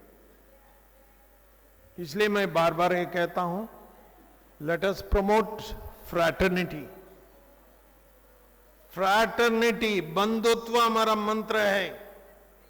हम जितना लोगों को हमारे धागा में बांधेंगे, जो नहीं समझ पा रहे उनको समझाएंगे, वो बिल्कुल नहीं समझ रहे तो उनको तो क्रॉनिक केस है, उनको तो मेंटल हॉस्पिटल में भेजेंगे। ये प्रयास करते रहेंगे। 100 में से एक आदमी बदलेगा, 200 में से 3 लोग बदलेंगे, ऐसे बदलते जाएंगे। आप लोगों ने हमें ये एक अवसर दिया आपके सामने आने का और बात करने का, और भविष्य में भी हम आश्वासन देते हैं आप लोगों को कि हम जरूर संविधान के संदर्भ में बातचीत करते रहेंगे. Will try to promote awareness among the people. इतने ये साथ में मैं आप लोगों से परमिशन लूंगा. फिर बार बार एक ही शायरी मेरे मुंह पर आती है, मुझे भूल जाओ ये मुमकिन नहीं है, भूल कर तो देखो कदम पर कदम है. मुझे भूल जाओ ये मुमकिन नहीं है, भूल कर तो देखो कदम पर कदम है. और इसी सहयोग के साथ में आपके साथ हम जुड़े हैं. ये सहयोग के साथ में आपसे विदा लेता हूं. जय हिंद, जय भारत, जय महाराष्ट्र, जय विदर्भ. Thank you.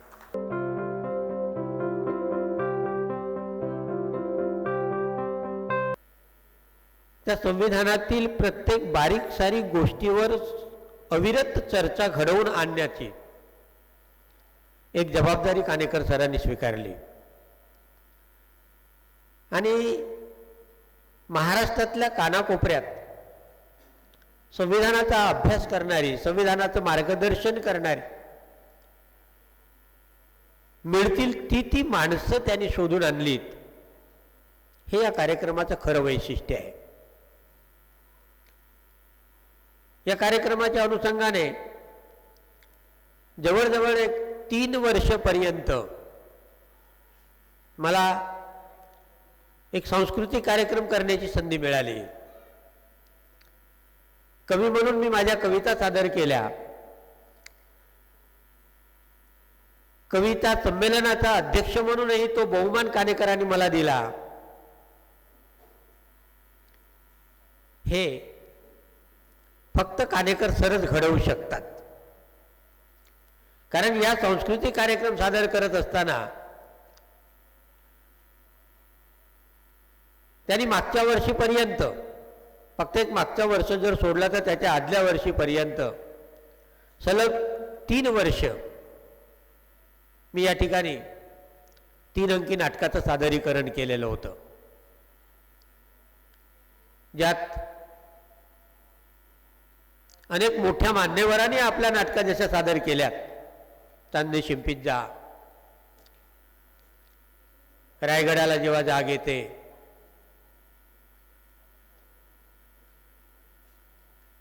अशा दर्जेदार नाटकं सादर करण्याची संधी या मंचावर मला प्राप्त झाली. मला या मंचाचा सार्थ अभिमान आहे. आज कोरोनाची परिस्थिती असताना सुद्धा कार्यक्रम होईल किंवा नाही ही जवळजवळ अनिश्चितता डोळ्यासमोर ठेवून कानेकर सर अनेकदा चर्चा करायचे की यावर्षी खंड पडू शकतो. पण योगायोग कोरोनाच्या काळामध्ये शिथिलता प्राप्त झाली, कार्यक्रम करण्याची संधी प्राप्त झाली. तरी आजचं वैशिष्ट्य मात्र एक वेगळं की शासनाने ठरवून दिलेल्या नियमावलीचा पूर्णतः आढावा घेऊन त्याची परिस्थिती डोळ्यासमोर ठेवून सुरुवातीला मी सकाळी 8:30 वाजता या दालनामध्ये प्रवेश केला. तेव्हा कानेकर सर आणि त्यांची चमू होती. इथल्या स्टेजची व्यवस्था पाहिली आणि व्यवस्था पाहिल्यानंतर कळलं सोशल डिस्टन्सिंग, अगदी 3-3 फुटाच्या अंतरावर त्या खुर्च्या लावलेल्या दिसल्या.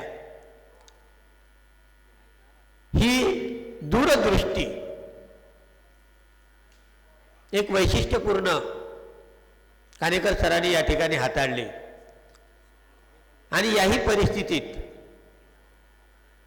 बहुसंख्य लोकांनी या कार्यक्रमाचा आस्वाद घेतला. संविधान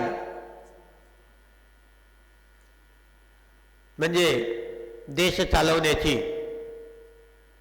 एक राष्ट्रीय ग्रंथावली. आजचा विषयही आपल्या सगळ्यांनी ऐकलेला आहे, मी त्याच्यावर बोलणार नाही. पण या ठिकाणी कवी संमेलनाच्या या कार्यक्रमाच्या अनुषंगानं जे नवोदित कवी या ठिकाणी आपल्या कविता सादर करणार आहेत, त्यांच्या नवोदित कवींच्या कवितांना ती धार प्राप्त हो की कुठेतरी खैरलांजीची आग जरी आज विजली असली तरी खपली मात्र धरलेली आहे. ती जाणीव त्यांच्या काव्यातून प्राप्त हो. एक सामाजिक दृष्टिकोन, एक राष्ट्रीय विचारसरणी, एक सांस्कृतिक मूल्य त्या काव्यातून प्रगट हो, अशी मी त्यांच्या कवितांना माझी सदिच्छा बहाल करतो. आणि अधिक न बोलता मला इथं प्रास्ताविक करण्याची संधी दिली त्याबद्दल या मंचाचं मी ऋण व्यक्त करतो आणि इथंच थांबतो. जय भीम, जय संविधान. साहित्य संमेलन हे संविधानाचं आहे. डॉक्टर बाबासाहेब आंबेडकरांच्या विचारातून, त्यांच्या प्रेरणेतून हे साहित्य संमेलन या ठिकाणी होऊ घातलेलं आहे. डॉक्टर बाबासाहेब आंबेडकरांना सूर्याची प्रतिमा दिलेली असते. एका कवीने जेव्हा म्हटलं आपल्या कवितेतून, त्या कवितेमधून मांडताना डॉक्टर बाबासाहेब आंबेडकर आकाशातल्या सूर्याला म्हणतात. एका कवीने केलेली कल्पना आहे. आकाशातल्या सूर्याला म्हणतात, हे सूर्या तू आकाशातला सूर्य, मी या पृथ्वीवरचा सूर्य. हे सूर्या तू आकाशातला सूर्य, मी पृथ्वीवरचा सूर्य. तू आकाशातील ताऱ्यांना प्रकाशमान कर, मी या पृथ्वी तलावरील सर्वांना साऱ्यांना प्रकाशमान करतो. तर डॉक्टर बाबासाहेब आंबेडकरांच्या विचारांनी आम्हाला प्रकाशमान केलेला आहे. आज जे आम्ही या ठिकाणी सुंदर जगतो आहोत, चांगल्या पद्धतीने जीवनमान आम्हाला मिळालेलं आहे, ते त्या आमच्या बापामुळे मिळालेला आहे. तो आमचा बाप झिजला नसता तर तुमचा आमचा देह सजला नसता, हे या ठिकाणी मला प्रकर्षाने सांगायचं आहे. मित्र, तर त्यावेळेस सुरुवातीला आपण कविता जेव्हा लिहितो त्याच्यामध्ये बरंच काही त्रुटी होत असतात.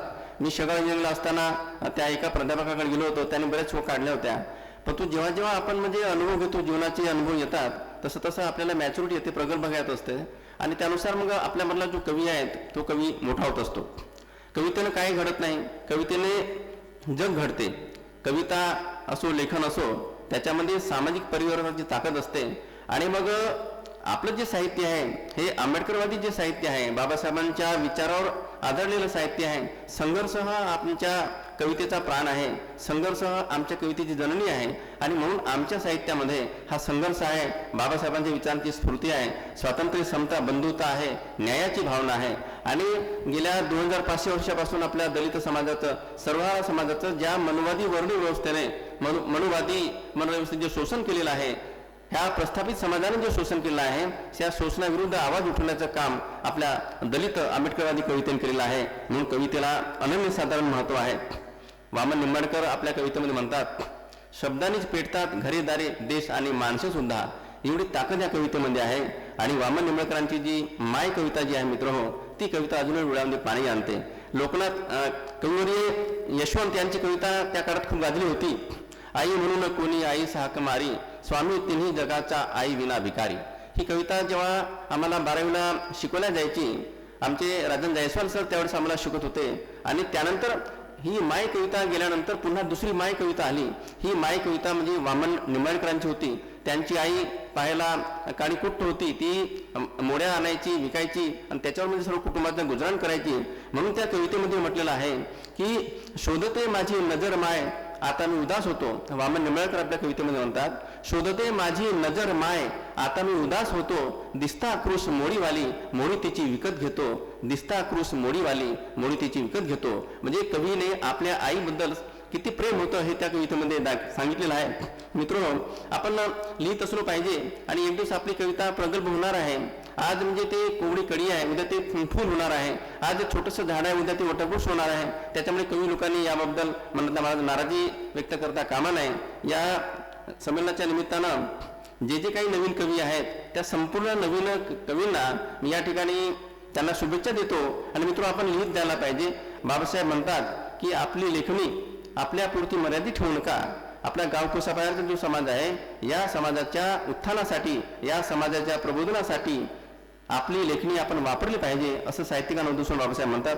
या दृष्टिकोनातून आपण लिहिलं पाहिजे आणि शेवटपर्यंत लिहित असलं पाहिजे असं मला वाटतं. यातून फार मोठे कवी निर्माण होतील. सांगताना एवढं सांगेन की आपली लेखणी, आपल्या कविता स्वतःपुरती मर्यादित ठेवू नका. तिला समाजाच्या प्रबोधनासाठी वापरा, जेणेकरून समाजामध्ये क्रांती निर्माण होईल आणि एक नवीन समाज घडवण्याचं काम आपली कविता करेल. याबद्दल मला कुठेही शंका वाटत नाही.